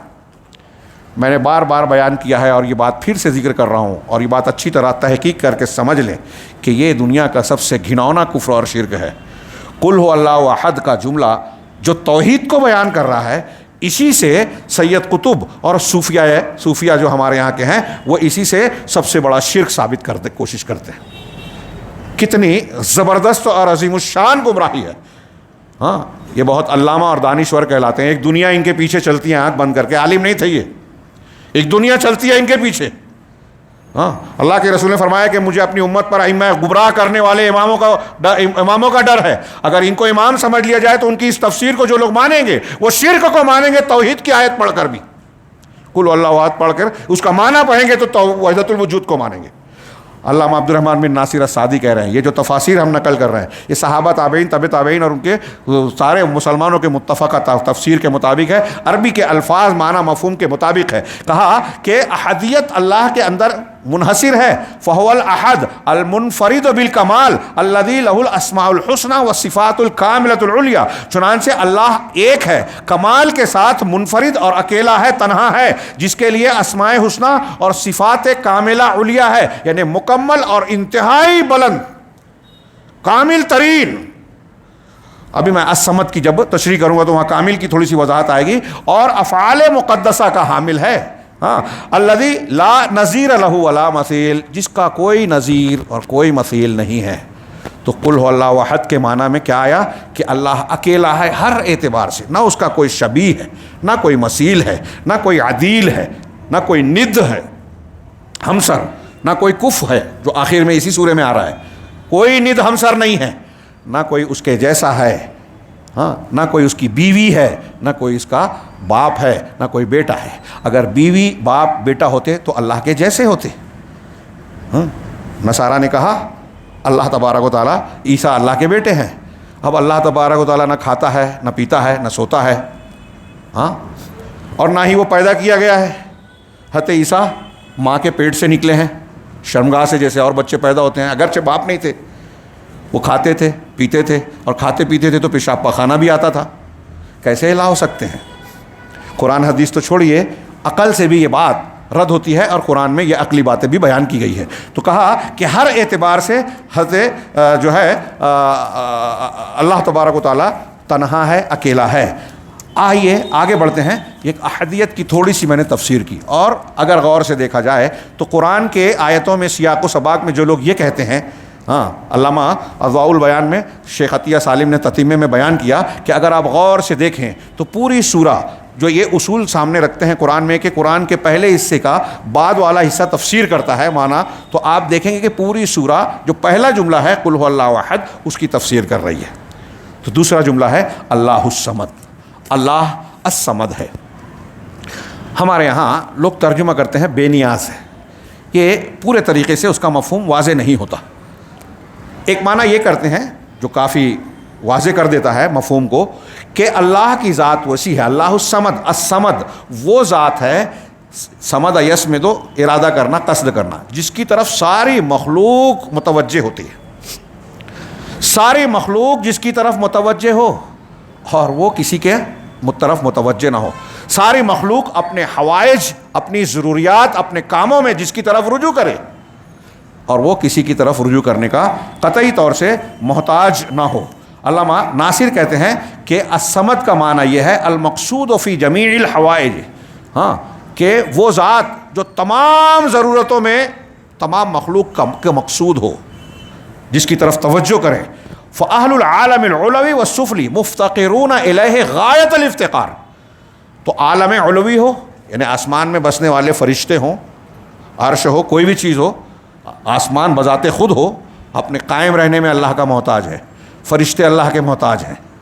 عالم سفلی زمین کے لوگ, نیچے کے لوگ, انسان ہوں, جنات ہوں, پیڑ پودے ہوں, سمندر ہوں, پہاڑ ہوں, دریا ہوں, چرند پرند کوئی بھی ہو, سب کے سب انتہا درجہ ایک ایک سانس کے لیے, اپنی چھوٹی سے چھوٹی اور معمولی سی معمولی ضرورت کے لیے سب کے سب اللہ تبارک و تعالیٰ کے محتاج ہیں. یسألونہ حوائجہم, اپنی ساری ضرورتیں اللہ سے مانگتے ہیں. وَيَرْغَبُونَ إِلَيْهِ فِي مُحِمَّاتِهِمْ, اور اپنے تمام کاموں کے سلسلے میں اللہ تبارک و تعالیٰ کی طرف متوجہ ہوتے ہیں. کیوں؟ اس لیے کہ وہ اپنے اوصاف میں کامل ہے. ہاں آگے انہوں نے بتایا وہ علیم جو اپنے علم میں کامل ہے, وہ حلیم جو اپنے حلم اور بردباری میں کامل ہے، وہ رحیم جو اپنی رحمت، جس کی رحمت ساری چیزوں کو گھیرے ہوئے ہیں، اس طرح اس کے تمام اوصاف، اور اسی میں یہ بھی ہے کہ نہ وہ کسی کا بیٹا ہے، نہ اس کا کوئی باپ ہے، نہ وہ کسی کا بیٹا ہے نہ اس کا کوئی بیٹا ہے، یہ معنی بھی اس میں شامل ہے۔ اب اس مفہوم کو جو علامہ ناصر السعدی نے بیان کیا وہ سامنے رکھیے اور غور کیجئے۔ یہ تھوڑا سا الصمد کے مفہوم میں حضرت ابن عباس رضی اللہ تعالیٰ عنہ کی بڑی جامع تفسیر ہے الصمد کے مفہوم میں وہ پڑھ کر سناتا ہوں۔ ہاں، یہ صحیح ثابت ہے حضرت ابن عباس سے۔ حضرت ابن عباس نے الصمد جو اللہ کا نام ہے، کچھ لوگوں نے کہا یہ اسماء حسنہ میں سے ہے، اور یہ الاحد الصمد، قل اللہ احد اللہ الصمد، اس کی فضیلت میں وہ روایتیں بھی پیش کی جا سکتی ہیں، جس میں ہے کہ اللہ کے رسول صلی اللہ علیہ وسلم گزرے، ایک صحابی دعا کر رہے تھے اللہ سے، اور دعا کرتے ہوئے ان کے الفاظ یہ تھے، یاد کر لیجئے، اللہم انی اسألک بانی اشہد انک انت اللہ، اے اللہ میں تجھ سے سوال کرتا ہوں اس لیے کہ میں اس بات کی گواہی دیتا ہوں کہ تو ہی اللہ ہے، الاحد، احد ہے، اکیلا ہے، الصمد، صمد ہے، ہاں، الذی لم یلد ولم یولد، وہ صمد جس نے نہ کوئی، جس کا کوئی اولاد، جس کی کوئی اولاد ہے نہ وہ کسی کی اولاد ہے، ولم یکن لہ کفوا احد، اور جس کا کوئی ہمسر نہیں۔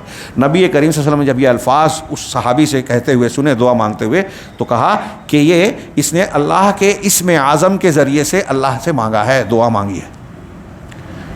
وہ اسم اعظم کہ جب اس کے ذریعے سے دعا مانگی جائے تو اللہ دعا کو قبول کرتا ہے، سوال کیا جائے تو سوال کو پورا کرتا ہے۔ یہ ایک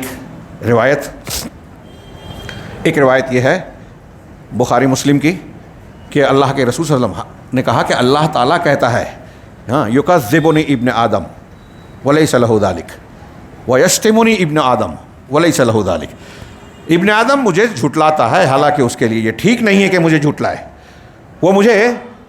ابن آدم مجھ کو گالی دیتا ہے حالانکہ اس کے لیے ٹھیک نہیں ہے کہ مجھے گالی دے۔ تو پوچھا گیا کہ اس کو آگے اللہ نے فرمایا فَأَمَّا تَكْذِيبُهُ إِيَّايَ، رہا مجھے اس کو جھٹلانا، اس کا جھٹلانا، یعنی وہ جو مجھے جھٹلاتا ہے، تو وہ اس کا یہ کہنا ہے کہ اللہ تبارک و تعالیٰ، میں جس طرح میں نے اس کو پہلی مرتبہ پیدا کیا دوبارہ نہیں پیدا کر سکتا، لن یعیدنی کما بدأنی، کہ مجھے اللہ دوبارہ نہیں لوٹا سکتا جیسے مجھے پہلی مرتبہ پیدا کیا ہے۔ حالانکہ اللہ تعالیٰ نے کہا کہ اللہ تعالیٰ کے لیے پہلی مرتبہ پیدا کرنا دوسری مرتبہ سے کوئی آسان نہیں تھا۔ ایک مرتبہ جب پیدا کیا تو دوسری مرتبہ مشکل ہو جائے گا، ہوتا تو پہلی مرتبہ ہوتا، اور وہ بھی اللہ پر آسان ہے۔ یہ اس کا جھٹلانا ہے۔ اور رہا ابن آدم کا مجھے گالی دینا، تو وہ مجھے گالی دیتا ہے، یہ کہتا ہے کہ اللہ نے اپنا ایک بیٹا بنا لیا۔ یہ حالانکہ اللہ تبارک و تعالیٰ کا احد الصمد ہے، جس کا کوئی بیٹا نہیں ہے نہ اس کا کوئی باپ ہے۔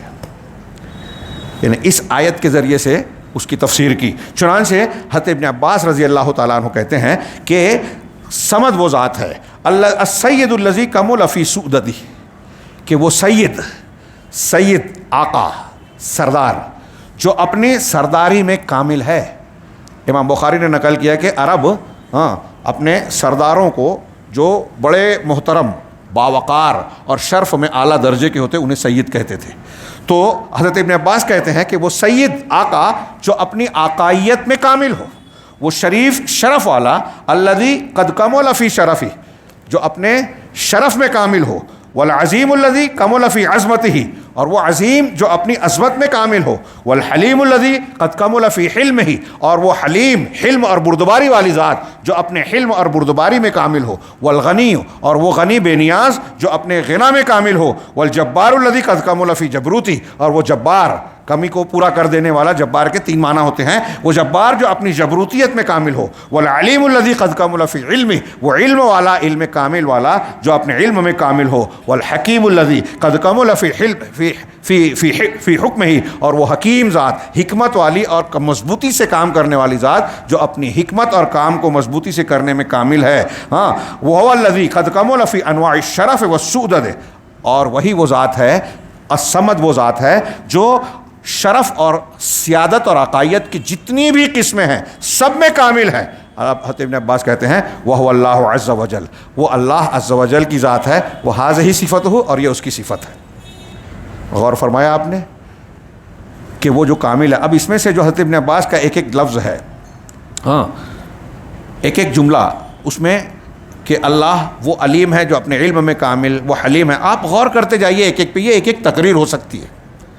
اللہ کا علم، اللہ علیم ہونا، حلیم ہونا، یہ ایک ایک نام ایک ایک تفصیل بیان کرتا ہے. اور آپ اس تفصیل میں جائیں گے تو جتنا گہرا اس میں ڈوبیں گے اتنا موتی ملے گا. میں نے علم کے متعلق کئی مرتبہ تفصیل بیان کی کہ سوچئے ماضی، حال، مستقبل، دنیا میں کتنی زبانیں ہیں، کتنی چیزیں ہیں، ایک پیڑ میں کتنے پتے ہیں، اس کے اندر کتنے بال ہیں، آپ کے ہمارے جسم میں کتنے بال ہیں، ہمارے جسم میں خون میں کتنے پروٹین ہیں، کتنے اجزاء ہیں. ہم کوئی بھی چیز شمار نہیں کر سکتے. ایک چیز اللہ نے ہر چیز کو گن رکھا ہے. اگر کائنات کے ماضی، حال، مستقبل کسی بھی چیز کا ایک بال برابر بھی علم اللہ تعالیٰ کے علم سے نکل جائے، باہر ہو جائے، تو اتنی جہالت آ جائے گی، کامل نہیں رہے گا. اور حضرت ابن عباس اور ہم کہہ رہے ہیں کہ جو اپنے علم میں کامل ہے، ایک بال برابر اس کا لاکھواں حصہ بھی اللہ کے علم سے باہر نہیں ہے.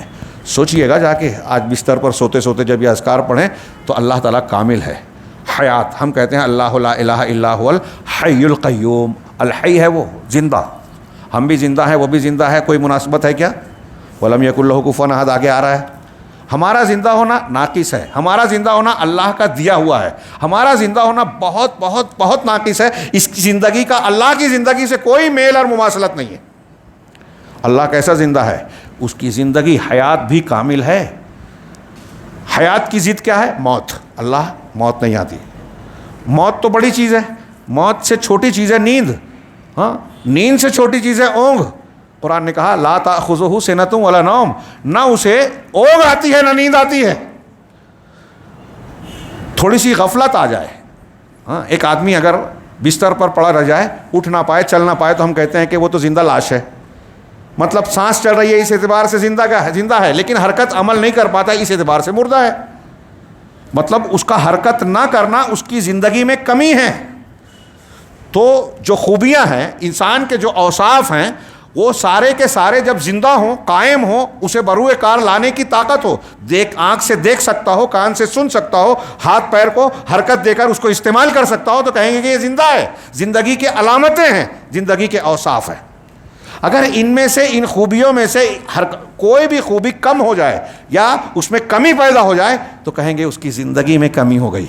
ایک آدمی بہرا ہے تو اس کی زندگی میں بہرا پن اس کی زندگی میں کمی کر رہا ہے. اندھا ہے، کم کر رہا ہے. غافل ہے، بے وقوف ہے، پاگل ہے، اس کی زندگی میں کمی ہے. تو زندگی کا کمال، زندگی کے لیے جو درکار خوبیاں ہیں، اوصاف و صفات ہیں، اس کا کمال جتنا ہوگا اتنی مضبوط زندگی ہوگی. نوجوان آدمی مضبوط کہلاتا ہے بوڑھے اور بچے کے مقابلے میں، اس لیے کہ اس کے سارے جسم کے اعضاء اور ساری خوبیاں مضبوط ہوتی ہیں. تو میں یہ سمجھا رہا ہوں اس معنی میں کہ زندگی کے جو اوصاف ہیں، اگر ان اوصاف میں سے کسی ایک وصف میں کمی آ جائے تو زندگی میں کمی آ جائے گی. اللہ تبارک و تعالیٰ نہ بھولتا ہے، نہ اس کی آنکھوں سے کوئی چیز اوجھل ہوتی ہے، نہ اس کے علم سے کوئی چیز باہر ہوتی ہے، نہ وہ کوئی آواز اس کے سننے سے باہر ہوتی ہے، اللہ کی قدرت سے کوئی چیز باہر ہوتی ہے، کوئی بھی چیز باہر نہیں ہے. اس لیے اللہ کی حیات کاملہ ہے. معمولی سی بھی غفلت نہیں ہے، معمولی سی بھی کمی نہیں ہے، نیند اور اونگ بھی نہیں ہے. موت تو دور کی بات ہے. اللہ تبارک و تعالیٰ کو موت نہیں آتی، نیند اور اونگ نہیں آتی. یہ آپ حیات پر غور کیجئے. میں نے تھوڑی سی تشریح کی. اللہ تعالیٰ، ہم کہتے ہیں ان اللہ علی کل شیء قدیر، صبح و شام کے اذکار میں بار بار ہے. اللہ ہر چیز پر قادر ہے. جو چیز ہے وہ اللہ کی قدرت سے باہر نہیں ہے. سوچئے، کوئی بھی چیز اللہ نے دنیا کی چیزوں میں معمول بنا دیا. بہت سی چیزیں ہمارے لیے یہ ہوتی ہے کہ معمول کے خلاف ہے. اللہ تبارک و تعالیٰ نے کئی چیزیں ایسی کر کے دکھائی جو معمول سے ہٹ کے ہیں. حضرت عیسیٰ کو بغیر باپ کے پیدا کر دیا. حضرت آدم علیہ السلام کے نہ باپ ہے، نہ بیٹا ہے، نہ ماں ہے، بغیر ماں باپ کے پیدا کر دیا. حضرت صالح علیہ السلام کو معجزہ دیا کہ پہاڑ کے اندر سے جو ہے گابن اونٹنی نکل گئی. قوم نے مطالبہ کیا تھا، اللہ کے رسول نے اشارہ کیا تو یہ خرق عادت ہوئی. ابراہیم آگ جلاتی ہے، حضرت ابراہیم کے لیے آگ کو گل گلزار بنا دیا. اللہ ہر چیز پر قادر ہے کا یہ ایک نمونہ ہے. کوئی بھی چیز، جو چیز ہے، میں چیز کو بات کر رہا ہوں، شے، جس کو شے کہتے ہیں، وہ اللہ کی قدرت سے باہر نہیں ہے. اگر ہم کوئی چیز ایسی سوچیں کہ یہ چیز ہے اور ایک چیز چھوٹی سے چھوٹی بھی ہو اللہ نہیں کر سکتا تو یہ عاجزی ہو جائے گی، قدرت کے خلاف ہو جائے گا. اللہ اس سے پاک ہے. غور کیجیے، الصمد کا معنی، اللہ الصمد، اللہ الصمد ہے، ساری خوبیوں میں کامل ہے، کوئی بال برابر بھی اللہ کے یہاں نقص و جھول عیب ہے ہی نہیں۔ اب اللہ الصمد جب کہا تو غور کیجئے کہ کائنات میں کوئی ہے کیا؟ ابھی میں نے تشریح کی تھی کہ پوری کائنات اپنے ضروریات میں اللہ کی طرف اللہ کی محتاج ہے۔ قرآن نے کہا یا ایھا الناس انتم الفقراء الی اللہ، اے دنیا کے لوگوں تم سب اللہ کے فقیر محتاج بھکاری ہو، واللہ هو الغنی الحمید، اللہ غنی ہے، قابل تعریف ہے۔ الصمد کون سی ذات ہوگی؟ یا کامل، جو ذات کامل ہوگی اس کو کسی کی ضرورت ہوگی کیا؟ میں مثالیں دیتا ہوں، بچوں کو سمجھانے کے لیے کہتا ہوں کہ آپ 50 کلو کا وزن مثال کے طور پہ اٹھا سکتے ہو، تو 50 کلو اٹھانے کی آپ کے اندر قدرت ہے، 60 کلو نہیں اٹھا سکتے یا 100 کلو نہیں اٹھا سکتے، تو 100 کلو اٹھانے کی قدرت نہیں ہے، مطلب یہ قدرت بھی آپ کی ایک خاص لیول تک ہوتی ہے، اس کے بعد نہیں ہوتی ہے نا۔ اچھا، جو اٹھا سکتے ہیں آپ، کچھ دیر تک اٹھانے کے بعد آپ تھک جاتے ہیں، تو کیا اس کے بعد آپ اٹھا سکتے ہیں؟ 50 کلو اٹھا لیا، کتنی دیر تک اٹھا سکتے ہیں؟ تو یہ بھی ایک خاص انتہا تک جاتی ہے۔ تو یہ جو انسان کے اندر جو کمزوریاں ہیں، ان چیزوں کو تصور کیجئے کہ اگر اللہ تبارک و تعالیٰ کی جس خوبی کو ہم بھی مان رہے ہیں، اس خوبی میں کہیں کسی درجے میں جا کے کوئی کمی آ جائے تو اس کا کمال نہیں رہے گا۔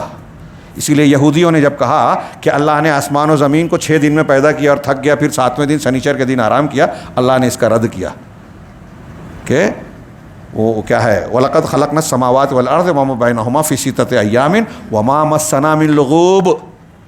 یہ تھکن قدرت کی کمی ہے، اللہ اس سے پاک ہے کہ ہم نے آسمانوں اور زمینوں کو اور اس کے درمیان کی ساری چیزوں کو 6 دنوں میں پیدا کیا اور ہم کو تھکن نے چھوا بھی نہیں۔ وَمَا مَسَّنَا مِن لُغُوبٍ، یہ یہود کا رد کیا اللہ نے اور اپنی قدرت بیان کی کہ تھکن نے چھوا بھی نہیں۔ وَسِعَ كُرْسِيُّهُ السَّمَاوَاتِ وَالْأَرْضَ، اللہ کی کرسی نے آسمانوں اور زمینوں کو گھیر رکھا ہے۔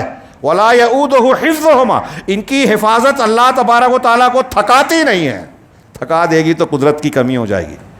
وَهُوَ الْعَلِيُّ الْعَظِيمُ، اور وہ العلی ہے، علو والا ہے، اس کا ذات و مرتبہ بھی سب سے بلند، اس کا درجہ اور مرتبہ بھی سب سے بلند، اس کے قوت و قہر بھی سب سے اوپر، سب پر تسلط، اور اپنی ذات کے اعتبار سے بھی پوری کائنات کے اوپر ہے، عرش کے اوپر۔ عرش کے اوپر کوئی سمت نہیں ہے، کچھ لوگ کہتے ہیں کہ اگر اوپر مان لے تو سمت ہے، عرش تک جو مخلوق ہے عرش اور عرش کے نیچے ہے، اور جو عرش کے اوپر ہے وہاں کوئی مخلوق نہیں ہے، اللہ ہے، سمتے بھی نہیں ہے۔ وہ العلی العظیم، اور عظمت والا ہے۔ اب اس کی عظمت، عظیم کے معنی اگر پڑھیں 2-3 تقریر جو ہے گھنٹے بھر کی جا سکتی ہے صرف عظیم کے معنی پر، اللہ تبارک و تعالیٰ کی عظمت اور عظمت کی کمال کا کیا کیا معنی ہے۔ عظمت کے جتنے تقاضے ہیں سب پورے ہیں اور اس میں سب میں کمال ہے، تھوڑا سا بھی نقص نہیں ہے۔ اب اسی طور پر اس پر غور کیجئے کہ اللہ تبارک و تعالیٰ الصمد ہے۔ میں نے حضرت ابن عباس کا قول پڑھا، اس کی اور بھی تشریح لوگوں نے کی ہے۔ ایک تشریح یہی کی ہے کہ وہ ذات کہ جس کی ساری کائنات محتاج ہو، سارے مخلوق محتاج ہوں، وہ کسی کا محتاج نہ ہو، ایک معنی یہ کیا۔ امام شافعی نے الصمد کا معنی یہ کیا کہ الذی لا یطعم الطعام ولا یشرب الشراب، کہ وہ ذات جو کھانا نہیں کھاتا، جو پانی نہیں پیتا۔ ایک کچھ لوگوں نے کیا کہ المصمت الذی لا جوف لہ، ٹھوس، جس کا کوئی جوف یعنی کھوکھلا پن نہ ہو۔ ان سارے اقوال کو آپ اکٹھا کریں تو حاصل کلام یہی بنے گا کہ اللہ کی ذات وہ ہے، الصمد کا معنی یہ ہے جو اپنی تمام خوبیوں میں اور کمال میں مکمل ہے۔ اور میں نے کہا کہ جب آپ ایک وزن اٹھا سکتے ہیں اور اس کے بعد نہیں اٹھا سکتے تو آپ کو دوسرے کی مدد کی ضرورت پڑتی ہے۔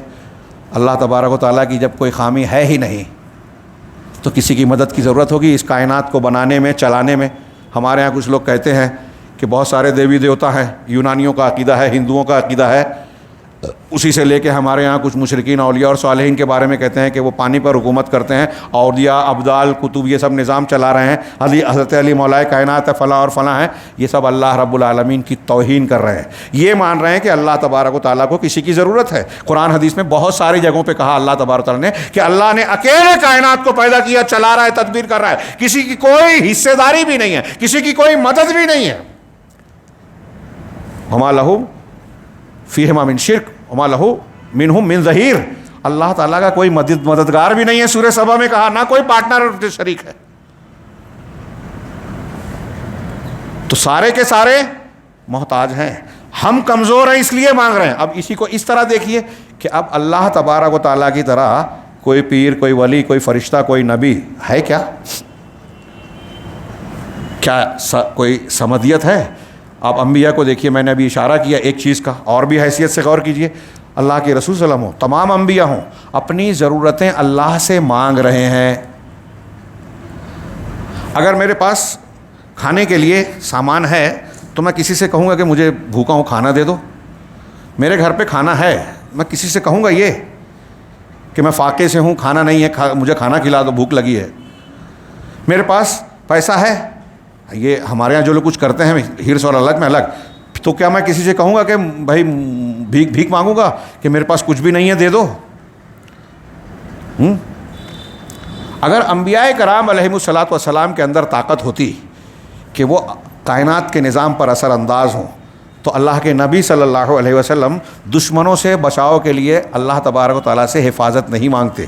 اللہ کے نبی صلی اللہ علیہ وسلم غزوہ بدر کے وقت یہ دعا نہیں کرتے کہ پروردگار ہم کو آج فتح دے، غزوہ احد کے وقت دعا نہیں کرتے، اللہ کے رسول مدینہ میں بیٹھے بیٹھے دشمنوں کو ختم کر دیتے، ہلاک کر دیتے۔ اللہ کے رسول سے کہتے ہیں کہ جوتے کا تسمہ بھی مانگنا ہے تو اللہ سے مانگو۔ اللہ کے رسول کی دعائیں کتاب العدیہ دعاؤں کی کتابوں میں موجود ہے، لوگ پڑھتے ہیں اور یہ نہیں غور کرتے کہ جب اللہ کے رسول اللہ سے مانگ رہے ہیں تو ہم اللہ کے رسول سے کیسے مانگ سکتے ہیں، بزرگوں اولیاء اور صالحین سے کیسے مانگ سکتے ہیں؟ جب وہ خود محتاج ہیں، اولاد چاہیے، وہ اللہ سے مانگ رہے ہیں تو ہم کیسے دوسروں سے مانگ سکتے ہیں؟ کوئی اور کیسے دے سکتا ہے؟ اگر کوئی شخص ایسا ہے تو اللہ کو احد اور صمد نہیں مان رہا ہے۔ دنیا کے جتنے مشرک ہیں کسی بھی قسم کا شرک کرتے ہیں وہ کہیں نہ کہیں اللہ کو الاحد اور الصمد نہیں مان رہے ہیں، اللہ کے اندر کمی مان رہے ہیں۔ اللہ کامل ہے، ہر اعتبار سے کامل ہے، لہٰذا اپنی ضرورتیں ہم اسی سے مانگیں۔ اور کوئی شخص جب اللہ کا در چھوڑ کے کسی اور در پہ جاتا ہے، جھکتا ہے، مانگتا ہے، تو گویا وہ یہ کہہ رہا ہے کہ یا تو اللہ تبارک و تعالیٰ اس کا وہ کام نہیں کر سکتا، مطلب اللہ کو کامل نہیں مان رہا ہے، صمد نہیں مان رہا ہے، یا دوسرا معنی یہ کہہ رہا ہے کہ اللہ کامل اور صمد والا، صمد تو ہے لیکن مجھے نہیں دے رہا ہے، اللہ مجھے نہیں دے رہا ہے اولاد، تو میں شیخ عبد القادر جیلانی سے کہوں گا تو وہ دلا دیں گے۔ اور پھر واقعات بھی بیان کر دیے کچھ لوگوں نے کہ بھائی ایک شیخ عبد القادر جیلانی کے پاس ایک عورت آئی اور کہنے لگی کہ رو رہی تھی، کہا کیا بات ہے؟ کہا مجھے ایک بھی اولاد نہیں ہے۔ تو انہوں نے تو کہا ٹھیک ہے، اللہ سے دعا کی کہ اس کو ایک بیٹا دے دے۔ کہا میں نے اس کی تقدیر میں اولاد نہیں لکھی، یہ ہمارے یہاں بیان کرتے ہیں، شاید 11 شریف کی مجلسوں میں پڑھتے ہیں، جو ان کے الفاظ ہے وہ بورڈو شریف، ہاں اس کی مجلسوں میں پڑھتے بھی ہیں۔ تو حضرت عبد القادر جیلانی نے کہا کہ اللہ اس کو اولاد دے دے۔ کہا میں نے اس کی تقدیر میں اولاد نہیں لکھی ہے، کیا نوشتہ تقدیر میں اولاد لکھی ہی نہیں ہے۔ تو کہا 2 بیٹا دے دے۔ تو کہا ارے میں نے 1 بھی نہیں لکھا، تو 2 کہہ رہا ہے۔ کہا اب 3 دے دے۔ پھر اللہ نے کہا 4 دے دے۔ 7 تک پہنچ گئے۔ عبد القادر جیلانی جو ہے لڑ گئے اللہ سے، نعوذ باللہ من ذالک، اور اس عورت کے لیے 7 اولاد کو طے کروا لیا اللہ سے۔ ایک واقعے میں شیخ عبد القادر جیلانی کھیل رہے تھے بچوں کے ساتھ، بوڑھی عورت جا رہی تھی، کہا کیا بات ہے؟ کہا تمہارے ابا کے پاس گئی تھی، میرا ایک بیٹا تھا، ایک ہی بیٹا تھا، مر گیا۔ تو کہا کہ اب کچھ نہیں ہو سکتا۔ اچھا ٹھیک ہے، اوپر ہاتھ گھمایا اور ہلایا، کہا جاؤ تمہارا بیٹا زندہ ہو گیا۔ کہا کیا کیا تم نے؟ کہا لوح محفوظ میں جو بچے کی موت لکھی تھی میں نے اسے مٹا کے زندگی لکھ دی اور مردہ زندہ ہو گیا۔ انا للہ و انا الیہ راجعون۔ یہ میں 1-2 واقعہ نقل کر رہا ہوں ایسے بکواس شرکیہ خرافاتی واقعات سے جس کو نقل کرتے ہوئے بھی ڈر لگتا ہے کہ اللہ کا عذاب نہ آ جائے۔ ان مشرکین کی کتابیں بھری پڑی ہے، میں مشرکین کہہ رہا ہوں اور وہ مشرک ہیں۔ مان لیجئے جو یہ مانتا ہے شیخ عبد القادر جیلانی کو کہ وہ مردوں کو زندہ کر رہے ہیں، وہ اللہ کی صفت مان رہے ہیں شیخ عبد القادر جیلانی میں، اللہ کو احد صمد نہیں مان رہے ہیں، اللہ اکیلا نہیں ہے مردوں کو زندہ کرنے میں، بزرگان دین بھی مردوں کو زندہ کر رہے ہیں، ایسا تم مان رہے ہو؟ اللہ تعالیٰ احد ہے۔ تو ایسی میں مثالیں دے رہا ہوں کہ جو یہ کہہ رہا ہے، مطلب میں نے کہا کہ ایک تو یہ کہ جو دوسروں سے مانگ رہا ہے، پناہ طلب کر رہا ہے، کسی سے اولاد مانگ رہا ہے، کسی کے قبر پہ جا کے جھک رہا ہے، کسی کے نام کی نظر و نیاز کر رہا ہے، کسی قبر پر صاحب قبر کو تعزیے کو سجدہ کر رہا ہے، تو یا تو وہ یہ کہہ رہا ہے کہ اللہ تبارک و تعالیٰ کامل نہیں ہے، صمد نہیں ہے، احد نہیں ہے، یا وہ یہ کہہ رہا ہے کہ اللہ احد صمد کامل تو ہے لیکن مجھے نہیں دے رہا ہے تو اس بابا سے میں اللہ کو مجبور کر دوں گا۔ تو وہ کیا کہہ رہا ہے کہ مطلب اللہ آپ کو اولاد دینے والا نہیں تھا لیکن آپ فلاں بزرگ پیر ولی نبی کا وسیلہ لگاتے ہو، تو اب وہ پیر ولی اللہ آپ کو فورس کریں گے، دباؤ ڈالیں گے تو اللہ اپنا فیصلہ چینج کر دے گا۔ تو اللہ احد کہاں رہا؟ اپنے فیصلے میں اکیلا کہاں رہا؟ اللہ تعالیٰ نے فیصلہ کیا ہے کہ فلاں آدمی کو بچہ نہیں دوں گا، اولاد نہیں دوں گا، اور ایک ولی پیر بابا بزرگ نبی کوئی بھی ہو وہ فورس کرتا ہے کہ نہیں نہیں وہ میرا مرید ہے, میرا چاہنے والا ہے, اس کو اولاد دے دے. اب اللہ نے اپنا فیصلہ چینج کر دیا, تو اللہ فعال لما یرید کہاں رہا, اپنے فیصلے کرنے میں احد کہاں رہا, اس کے فیصلے پر تو دوسرا شریک ہو گیا, شریک ہی اکیلا پن ختم کر دیا اس نے. اللہ اپنے فیصلوں میں بھی اکیلا ہے. اللہ تبارک و تعالیٰ نے اگر کوئی فیصلہ کر لیا تو پورے زمین آسمان فرشتے کائنات مل کر بھی اللہ کے فیصلے کو چینج نہیں کر سکتے. پڑھیے وہ روایت بخاری وغیرہ میں ہے, قرآن کی آیت حتی اذا فزع عن قلوبہم سورہ سبا کی آیت ہے. یہ فرشتوں کے دل سے خوف چھٹتا ہے تو پوچھتے ہیں اللہ رب نے کیا کہا. اس کی تفسیر بیان کی کہ جب اللہ تعالیٰ کوئی فیصلہ کرتا ہے, سنانے کا ارادہ کرتا ہے, تو فرشتے دہشت کے مارے اپنے پروں کو نیچے مارتے ہیں ایک زنجیر کے تحت 7ویں آسمان سے پہلے آسمان تک, اور ان کو سارے کے سارے فرشتے جبریل علیہ السلام کے سمیت بے ہوش ہو جاتے ہیں صرف اللہ کے فیصلہ کا ارادہ کرنے پر. کیسی دہشت خوف ہے, آسمان ہلنے لگتا ہے, ایک لرزہ طاری ہوتا ہے. پھر حضرت جبرائیل کو پہلے ہوش آتا ہے, پھر اللہ تعالیٰ ان کو بتاتا ہے کہ میں نے یہ فیصلہ کیا ہے, میرا یہ فرمان ہے, یہ وحی ہے. پھر حضرت جبرائیل آگے بڑھتے ہیں تو 7ویں آسمان کے فرشتے پوچھتے ہیں کیا کہا. ہاں یہ کہا, ہاں رب نے جو کہا سچ کہا. قالوا الحق وهو العلی الکبیر, آیت میں ہے کہ جو کہا اللہ نے حق ہے اور وہ العلی الکبیر ہے. جن فرشتوں کا یہ حال ہے, یہ میں حدیث بیان کر رہا ہوں, قرآن کی آیت کی تفسیر میں پڑھیے. جن فرشتوں کا یہ حال ہوتا ہے, جن کے اندر کوئی عیب نے, فرشتے گناہ نہیں کرتے, پاک باز مخلوق ہیں, اللہ کے حکم کی تعمیل کرتے ہیں, تسبیح و تحمید کرتے ہیں ہر وقت, رکتے نہیں, تھکتے نہیں, تو جن کا یہ حال ہے کہ اللہ تعالیٰ وحی کا یا کسی فیصلے کو سنانے کا ارادہ کرتا ہے تو کانپتے ہیں, تھر تھراتے ہیں, بے ہوش ہو جاتے ہیں, اور پھر جب ہوش میں آنے کے بعد فیصلہ سنتے ہیں تو یہی کہتے ہیں کہ وہ علی ہے, بلند ہے, کبیر ہے, بڑا ہے, وہ جو کہا ہے, جو فیصلہ کیا ہے وہی حق ہے. تو وہ فرشتے یا انبیاء اللہ کے فیصلے کے بارے میں بولیں گے کہ نہیں نہیں اللہ تعالیٰ, ہاں تیرا یہ فیصلہ ٹھیک نہیں ہے, بدل دے. فلاں کو جہنم میں ڈال رہا ہے, نہیں نہیں میرا مرید ہے, اس کو جنت میں ڈال. نہیں نہیں اس کو اولاد نہیں دے رہا ہے, تو اولاد دے. کیا اللہ کے کسی فیصلے کو کوئی بدل سکتا ہے؟ قل هو اللہ احد اللہ الصمد. اگر آدمی سمجھ کے پڑھ لے تو اس سوال کا جواب آسانی سے جانے گا کہ اللہ کا کوئی فیصلہ ہو کوئی بدل نہیں سکتا. اللہ تبارک و تعالیٰ کے کن سے ہی سارا نظام چل رہا ہے. تدبیر کرنے والا وہی ہے, ایک پتا بھی کوئی نہیں ہلا سکتا اللہ کے علاوہ. اللہ نے قرآن میں کہا کہ کھجور کی گٹلی کے چھلکے کے بھی اللہ کے علاوہ جن کی عبادت کی جاتی ہے وہ مالک نہیں ہے. والذین تدعون من دونہ ما یملکون من قطمیر, سورہ فاطر میں ہے کہ وہ قطمیر کے بھی مالک نہیں ہیں. کھجور کی گٹلی پر جو ہلکا سا جھلی دار ہوتا ہے نا معاملہ, وہ بھی وہ مالک نہیں ہے. جب مالک نہیں ہے تو آپ کو دے سکتے ہیں, چھین سکتے ہیں, کوئی اختیار نہیں رکھتے. کتنی کلیئر صاف بات ہے. وہی اللہ نے کہا اللہ احد اللہ الصمد. اب آگے ہم یہ کہیں گے کہ ان دونوں کو ملائیے تو سورہ اخلاص کی اللہ تبارک و تعالیٰ کے اسماء و صفات اور اس کی معرفت کی بنیاد کا جو 1/3 قرآن میں پھیلا ہوا کس طرح سمٹتا نظر آتا ہے. آپ دیکھیے تو شیخ خلیل حراس کہتے ہیں کہ فاثبات الاحدیۃ للہ یتضمن نفی المشارکہ والمماثلہ. ہاں کہہ رہے ہیں کہ اللہ تعالیٰ کے لیے احدیت کا اثبات, جب ہم یہ مانتے ہیں کہ اللہ اکیلا ہے, منفرد ہے, اپنی ذات میں, اپنی صفات میں, اپنے کاموں میں, ہر چیز میں اللہ تبارک و تعالیٰ فیصلے میں اکیلا ہے, تو یہ ماننا اللہ تبارک و تعالیٰ کے ساتھ مشارکت اور مماثلت کی نفی ہے کہ کوئی اللہ تعالیٰ کے کام میں کچھ بھی حصے دار, شریک, پارٹنر نہیں ہے. کوئی اللہ تبارک و تعالیٰ کے مثل ذات میں, صفت میں, کام میں ہو ہی نہیں سکتا, ہے ہی نہیں. جب ہم نے احد کہا تو اللہ تعالیٰ کے مماثلت اور مشارکت کی ہر اعتبار سے نفی ہو گئی کہ کچھ ہے ہی نہیں. دوسرے وہ اثبات الصمدیہ, اور صمدیت کو جب ہم نے مانا کہ اللہ الصمد ہے تو یہ اپنے تمام معانی متقدمہ کے ساتھ جو کچھ معنی بیان کیا گیا ہے سب ایک دوسرے سے جڑے ہوئے ہیں, ایک دوسرے سے ٹکراتے نہیں ہیں. تو اپنے تمام معانی کے ساتھ یہ اللہ تعالیٰ کے جو اسماء حسنہ اور صفات علیہ کی جتنی تفصیلات ہیں, بعض علماء نے اسی لیے الصمد کو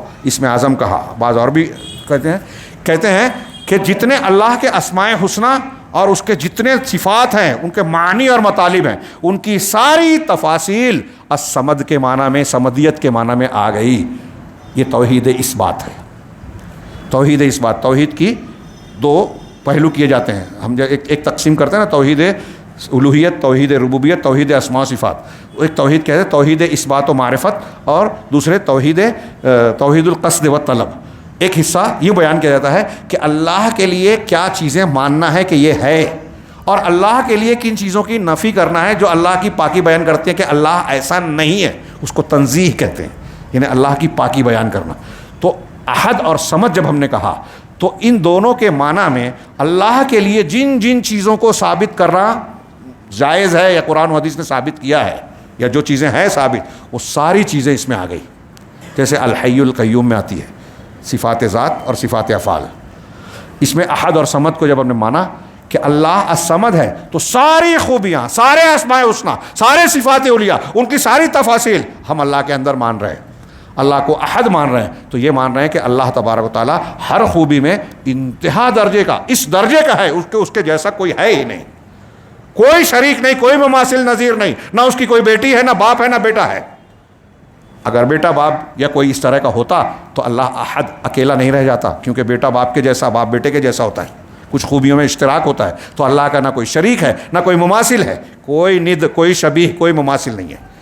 تو یہ احد اور صمد کے ماننے میں اس بات اللہ کے لیے جن چیزوں کا کیا جاتا ہے، ہم کو اللہ کو سمجھنا ہے، تو جن چیزوں کے بارے میں ہم کہتے ہیں کہ اللہ ایسا ہے، وہ ساری چیزیں اس میں آ گئی، سمٹ گئی۔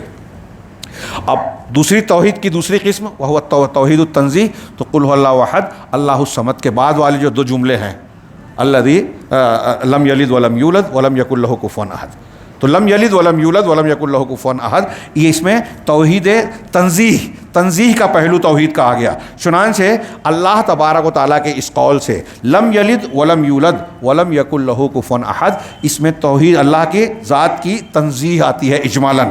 چنانچہ جس طریقے سے اللہ کی تنزیہ ان دونوں جملے سے ہوتی ہے، قل هو اللہ احد، احد کے معنی سے بھی ہوتی ہے، کیونکہ احد میں بھی ہم یہ کہہ رہے ہیں کہ اللہ کے جیسا کوئی نہیں ہے، اللہ کا شریک کوئی نہیں ہے، اللہ کے مثل کوئی نہیں ہے۔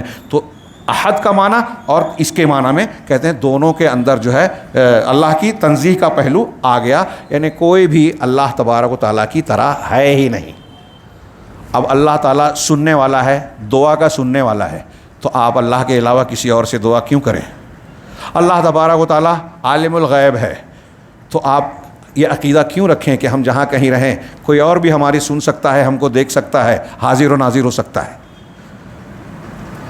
تو اللہ تبارک و تعالیٰ آپ کے اپنے کاموں میں بھی اکیلا ہے، اور عبادت کے حقوق میں دعا، میں نے ابھی ایک دو مثال دی دعا کے طور پر، تو اس کا مطلب یہ ہوا کہ ان دونوں چیزوں کا تقاضا یہ ہوا کہ عبادت کے جتنے بھی عمل ہیں، جیسے سجدہ ہے، رکوع ہے، نماز میں جو عمل کیے جاتے ہیں، قنوت کے ساتھ کھڑا ہونا، ہاں یعنی تعظیم کے ساتھ کھڑا ہونا، دل میں عبادت والی محبت رکھنا۔ عبادت والی محبت اس لیے کہہ رہا ہوں کہ وضاحت ہو جائے کہ بھائی بہن کی، باپ بیٹے کی، میاں بیوی کی، اولاد کی جو محبتیں ہوتی ہیں یہ فطری محبت ہے، ہاں اس میں عبادت والا پہلو نہیں ہوتا۔ تو وہ محبت جو جس میں عبادت ہوتی ہے، جس میں ذلت ہوتی ہے تعظیم کے ساتھ، وہ عبادت محبت ہے، محبت عبادت ہے، اور ایسی محبت کسی اور سے کرنا شرک ہے۔ اللہ کے جیسی کسی اور سے محبت، تو یہ محبت بھی عبادت ہے جو دل کا عمل ہے۔ تو اللہ سے محبت، اللہ سے خوف، اللہ تعالیٰ سے امید، اللہ تبارک و تعالیٰ پر بھروسہ، یہ دل کے اعمال ہیں، عبادات ہیں جو صرف اللہ پر کی جائے گی، اور جیسی اللہ سے کی جائے گی کسی اور سے نہیں کی جائے گی۔ تو عبادت کے یہ جتنے بھی معاملات ہیں، اسی طرح اللہ کے جو اعمال ہے، جب ہم نے کہا کہ تمام کاموں میں اللہ کامل ہے اس بات میں، تو عزت دینے والا اللہ، ذلت دینے والا اللہ، دولت دینے والا، روزی دینے والا اللہ۔ آپ فاقے سے ہیں، آپ بے روزگار ہیں، روزگار مانگیے اللہ سے۔ آپ کو اولاد نہیں ہے، اللہ سے مانگیے۔ بیمار ہیں، شفا اللہ سے مانگیے، شافی وہی ہے۔ کاموں کا کرنے والا وہی ہے، یہ ربوبیت آ گئی۔ عبادت کا حقدار وہی ہے، یہ الوہیت آ گئی۔ تو قل اللہ احد اللہ الصمد کے ساتھ ساتھ آگے کو جوڑ کے جب ہم دیکھیں تنزیہ کے ساتھ کہ جب اللہ کی طرح کوئی ہے ہی نہیں، تو پھر اللہ تبارک و تعالیٰ کے حقوق میں کوئی اور شریک کیسے ہو سکتا ہے؟ تو پہلا جملہ اللہ نے کہا لم یلد ولم یولد، نہ اس کی کوئی اولاد ہے، نہ اس نے کسی کو جنا والا ترجمہ ذرا اچھا نہیں لگتا، لیکن بالکل تھیٹ چیز یہی ہوتی ہے، یعنی اس کی کوئی اولاد نہیں، ولم یولد، اور نہ وہ جنا گیا ہے، یعنی اس کا کوئی باپ نہیں۔ یہاں بعض اہل علم نے یہ سوال کیا کہ اس میں اللہ تبارک و تعالیٰ کہ نفی کرتے ہوئے پہلے باپ ہوتا ہے کہ پہلے بیٹا ہوتا ہے؟ پہلے باپ ہوتا ہے کہ بیٹا ہوتا ہے؟ پہلے باپ ہوتا ہے، لیکن اللہ نے کہا کہ لم یلد اس کا بیٹا نہیں ہے، پہلے بیٹے کی نفی کی، باپ نہیں ہے کوئی، یعنی وہ کسی کا بیٹا نہیں ہے، یہ بعد میں کہا کیوں؟ پہلے یہ کہنا چاہیے کہ اس کا کوئی باپ نہیں. تو اس کا دو پہلو بیان کیا. ایک تو یہ کہ یہ اس لیے کہ جو چیز اہم ہے، قرآن اہم اور مقصود ہے، اس کو پہلے بیان کیا جاتا ہے. اور اہم اس لیے ہے کہ اللہ تعالیٰ کا کوئی بیٹا نہیں ہے، اس لیے اہم ہے کہ دنیا میں کئی طبقے اور گروہ ایسے تھے اور ہیں جو اللہ کی اولاد مانتے ہیں. وقالت النصارى مسیح ابن اللہ. نصارہ کہتے ہیں کہ اللہ کے بیٹے ہیں، مسیح اللہ کے بیٹے ہیں، اور یہود کہتے ہیں کہ عزیر اللہ کے بیٹے ہیں. یہ آیت پہلے وقالت الیہود عزیر ابن اللہ، یہ اللہ کے بیٹے ہیں. مشرکین مکہ اور مشرکین کہتے تھے کہ فرشتے اللہ کی بیٹیاں ہیں، فرشتے اللہ کی بیٹیاں ہیں. اور کہتے ہیں کہ یہ جو فرشتوں کا عقیدہ مختلف کاموں کو اللہ تعالیٰ ان کے حوالے کرتا ہے، یہ یونانیوں میں اور ہندوؤں میں یہ بدل کے آ گیا کہ یہ دیوی دیوتا ہے. فرشتوں کے تصور کو ان کو معبود کا درجہ دے دیا ان مذاہب نے. تو مکہ کے مشرکین نے کہا کہ فرشتے اللہ کی بیٹیاں ہیں. غور کیجئے، یعنی اللہ کی بیٹیاں اور بیٹے کہہ رہے ہیں. تو پہلے جو غلط عقیدہ رکھتے ہیں ان کا رد ہے. لم یلد، اللہ کا کوئی بیٹا نہیں ہے.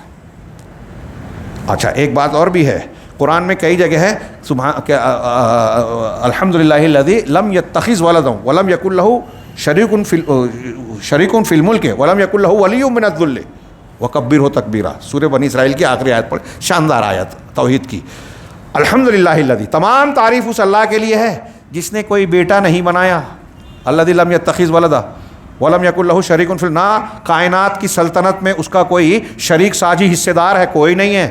ولم یکن لہ ولی من الذل، اور نہ ہی اللہ کمزور ہے، پسماندہ ہے کہ اس کو کسی کی مدد کی ضرورت پڑے، کوئی ولی اور آقا اور مددگار پڑ چلے. اس کا کوئی مددگار بھی نہیں ہے، یہی میں نے کہا ابھی، کوئی مددگار نہیں. وکبرہ تکبیرا، اور اللہ کی بڑائی، خوب بڑائی بیان کرو، جیسے اس کی عظمت و تکبیر کا حق ہے اس کی تعظیم کرو. اور اس کی تعظیم اور تکبیر کا ایک حصہ یہ ہے کہ اس کے حکم کو بجا لاؤ، اس کی شریعت کو مان لو، حلال حرام کو مان لو. تو اللہ تعالیٰ نے دوسری جگہوں پہ کہا کہ اللہ نے بیٹا بنایا نہیں. غور کیجئے، ادھر دیکھیے، یعنی وہ کہہ رہے ہیں کہ اللہ نے کئی جگہوں پہ کہا کہ اللہ نے کسی کو بیٹا نہیں بنایا، کیونکہ یہود و نصارہ میں کچھ تھا کہ اللہ نے بیٹا بنایا. کیونکہ بیٹا بنانا کبھی کبھی بغیر ولادت کے بھی ہوتا ہے. جیسے آپ کسی کو منہ بولا بیٹا بنا لیتے ہیں. حضرت یوسف علیہ الصلوۃ والسلام کو جب وہ عزیز مصر گھر لے گئے تو کیا کہا اپنی بیوی سے کہا اکرمی مثواہ، عسیٰ ان ینفعنا او نتخذہ ولدا، کہ اس کو اچھی طریقے سے رکھو، اس کا ٹھکانہ خوب اچھا باعزت طریقے سے رکھو، ہو سکتا ہے عسیٰ ان ینفعنا، کہ ہم کو کچھ فائدہ پہنچائے، او نتخذہ ولدا، یا ہم اس کو بیٹا بنا لیں. ان سے پیدا نہیں ہوئے تھے تو بیٹا بنا لیں. تو اللہ تبارک و تعالیٰ نے اس کی کئی جگہ نفی کی. سبحانہ ہوا، لوگ کہتے ہیں اللہ نے بیٹا بنایا، اللہ اس سے پاک ہے. اس کی وجہ بھی بیان کی کہ اللہ کو کوئی محتاج نہیں ہے. ساری کائنات وہ کہتے ہیں کہ اللہ تعالیٰ کے لیے بیٹا ہے. ارے اللہ، پوری کائنات اللہ کا حق ہے، اللہ تعالیٰ کی ملکیت ہے، مخلوق ہے. بدیع السماوات، اسی میں کہا کل لہ قانتون، سب اللہ کی فرما برداری میں لگے ہوئے ہیں. بدیع السماوات والارض، وہ تو آسمانوں اور زمینوں کو وجود دینے والا ہے. اللہ نے کسی کو بیٹا نہیں بنایا. تو نہ بنانے پر ایک سوال یہ کر سکتے کہ بیٹا بنایا نہیں تو ولادت ہو سکتی ہے. تو اس سورہ اخلاص، جو اخلاص ہے، اخلاص کا معنی ہی ہوتا ہے، اس کو سورہ اخلاص کہا گیا، خالص بنانے والی، یعنی آپ کے عقیدے کو، ایمان کو خالص پیور بنانے والی. تو اس سورہ اخلاص میں اللہ نے خاص چیز کی نفی کی کہ اس کا کوئی بیٹا، ولادت ہی نہیں ہوئی. لم یلد، اس کے کوئی اولاد ہی نہیں ہے، پیدا ہی نہیں ہوئی. بنانا بات کی بات، بنایا بھی نہیں. تو اس کا کوئی بیٹا نہیں. ولم یولد، اور نہ وہ پیدا کیا گیا. اب ایک بات اور بھی ہے کہ یہود نصارہ وغیرہ نے تو مانا اللہ کا بیٹا ہے. اور میں یہاں ایک رک کے چھوٹ گئی یہ بات جو اہم ہے. آج ہمارے سماج اور معاشرے میں کچھ مسلمان کہلانے والے لوگ جو یہ کہتے ہیں کہ محمد صلی اللہ علیہ وسلم کا نور اللہ کے نور سے نکلا ہے، اسی سے بنے ہیں. کچھ پیروں کو، کچھ شیعہ اثنا عشری اپنے 12 اماموں کو اس طرح اگر مانتے ہیں تو وہ اللہ تبارک و تعالیٰ کے تعلق سے بالکل واضح طور سے اس بات کو تسلیم نہیں کر رہے ہیں. یعنی ان کا گویا یہود و نصارہ کا اللہ کا بیٹا کہنے سے زیادہ سنگین اور برا عقیدہ ہے. اللہ ان کے عقیدے سے برا عقیدہ ہے کہ اللہ کے رسول صلی اللہ علیہ وسلم کی ذات، کہتے ہیں نا بھائی یہ بریلویوں کا شاعر بہت شعر مشہور ہے، وہی جو مستوی عرشتہ خدا بن کر اتر پڑا ہے مدینے میں مصطفیٰ بن کر، نعوذ باللہ نعوذ باللہ.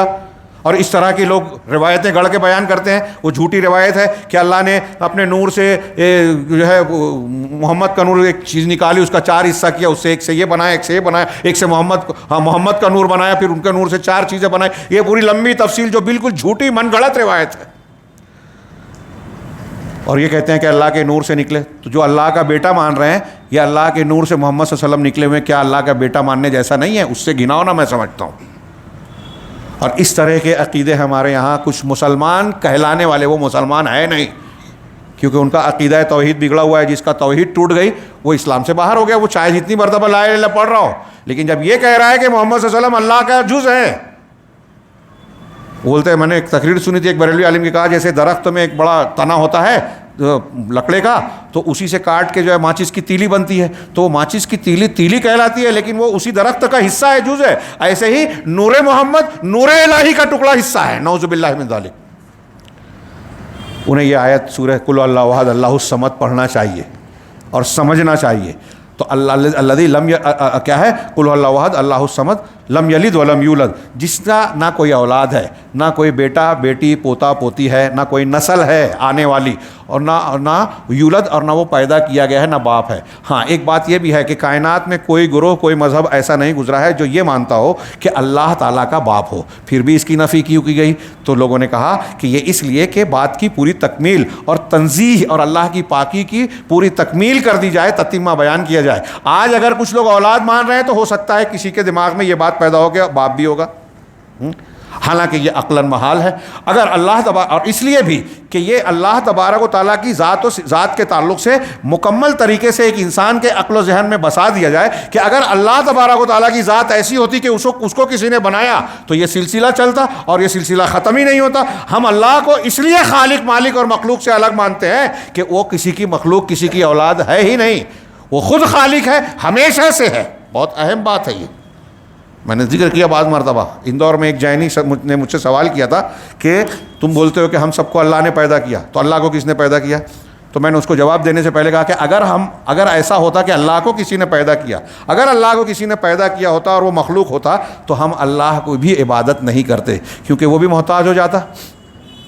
وہ بھی محتاج ہو جاتا. اپنے بھائی ایک مخلوق اپنے خالق کا محتاج ہے، خالق کے بغیر وہ وجود میں آ ہی نہیں سکتا.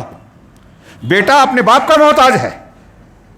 اب اللہ احد ہے، صمد ہے، تو اب احد ہے تو اس کی بیوی نہیں ہو سکتی. جب بیوی نہیں ہے تو بیٹا کیسے ہوگا؟ اور اگر اللہ کا بیٹا آپ مانتے ہو تو عقل سے سوچو کہ اللہ تو احد صمد ہے. وہ صمد ہے تو کھاتا نہیں پیتا نہیں ہے. اب حضرت عیسیٰ علیہ السلام کھاتے پیتے تھے تو پیشاب پاخانہ بھی ہوتا تھا. حضرت عزیر علیہ السلام کھاتے پیتے تھے. فرشتے مخلوق ہیں، وہ کھاتے پیتے نہیں ہیں لیکن ان کے کچھ احتیاجات ہیں. تو آپ کیسی آپ کی عقل سوچئے کہ آپ حضرت عیسیٰ علیہ السلام کو اللہ کا بیٹا کہہ رہے ہیں. تو حضرت بیٹے میں باپ کی خوبیاں ہوتی ہیں نا. اب اگر باپ ایسا ہے کہ کھانا نہیں کھاتا پانی نہیں پیتا تو بیٹے کو بھی ایسا ہی ہونا چاہیے نا. حضرت عیسیٰ تو کھا پی رہے ہیں، پیشاب پخانے کے محتاج ہیں، سو رہے ہیں، نیند آ رہی ہے ان کو. وہ ایک عورت سے پیدا ہوئے، باپ نہیں تھے اگرچہ خرق عادت کے طور پر، لیکن ان کی شرمگاہ سے جیسے دوسرے بچے پیدا ہوتے ہیں ویسے ہی پیدا ہوئے. یہ اس لیے کہ ان کی مخلوقیت اور بندگی اور اللہ کے محتاج ہونے کا بیان کیا جا رہا ہے. اس لیے میں یہ تھوڑی سی شرمگاہ کا ذکر کیا.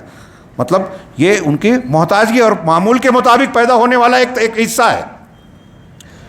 تو یہ کیسے اللہ کے بیٹے ہو سکتے ہیں؟ تو نہ اللہ تعالیٰ کی کوئی نسل ہے، نہ اللہ تبارک و تعالیٰ کے نہ کوئی اوپر سے پرکھے ہیں، باپ دادا ہیں، نہ ادھر سے کوئی اصل ہے نہ فرع ہے، نہ کوئی جڑ ہے نہ شاخ ہے.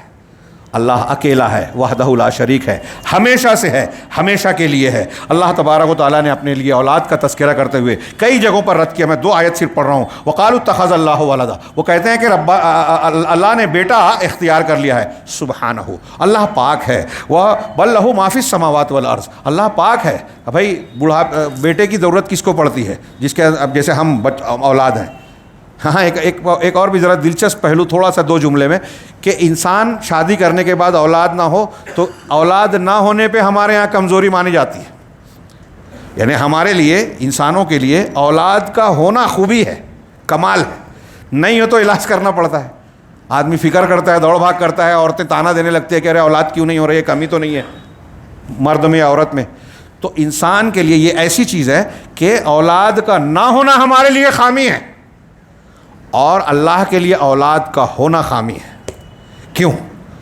کئی پہلو سے، کہ اگر اولاد ہوتی اللہ کی تو اللہ کے جیسا اس کی بیوی بھی ہوتی، کوئی نہیں ہے.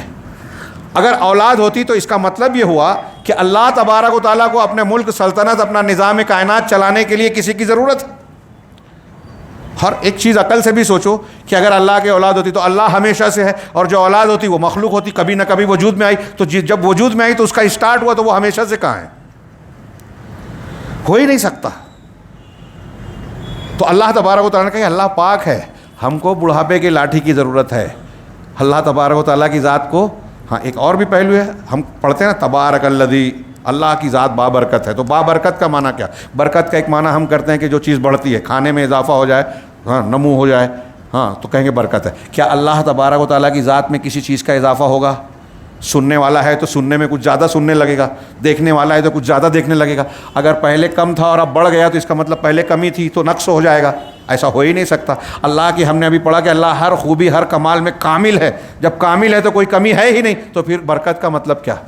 برکت کا ایک مطلب ہوتا ہے دوام، ہمیشگی، پائیداری. اللہ تبارک و تعالیٰ کی جتنی خوبیاں اور صفات ہیں ہمیشہ رہنے والی ہیں. نبی کریم صلی اللہ علیہ وسلم پیدا ہوئے، بچے تھے، جوان ہوئے، پھر جوانی کہتے ہیں ادھیڑی، پھر اس کے بعد بڑھاپا، یعنی اوپر بڑھنے کے بعد، یعنی عروج کے بعد زوال والا حصہ آتا ہے. ایک انسان پہلے کمزور ہوتا ہے، طاقتور ہوتا ہے، پھر بڑھاپے میں جا کے کمزور ہو جاتا ہے. یعنی اس کی خوبیاں گھٹتی بڑھتی ہیں، صلاحیتیں کم زیادہ ہوتی ہیں. اللہ کی ذات تنہا ہے جس کی تمام خوبیاں کامل ہے ہمیشہ کے لیے، ہمیشہ سے ہمیشہ تک. کبھی کوئی کمی ہو ہی نہیں سکتی، سوال ہی نہیں پیدا ہوتا. تو اللہ تبارک و تعالیٰ نے کہا اللہ پاک ہے. جب اللہ کو بڑھاپا نہیں آئے گا، اللہ کے اندر کوئی کمزوری نہیں ہوگی.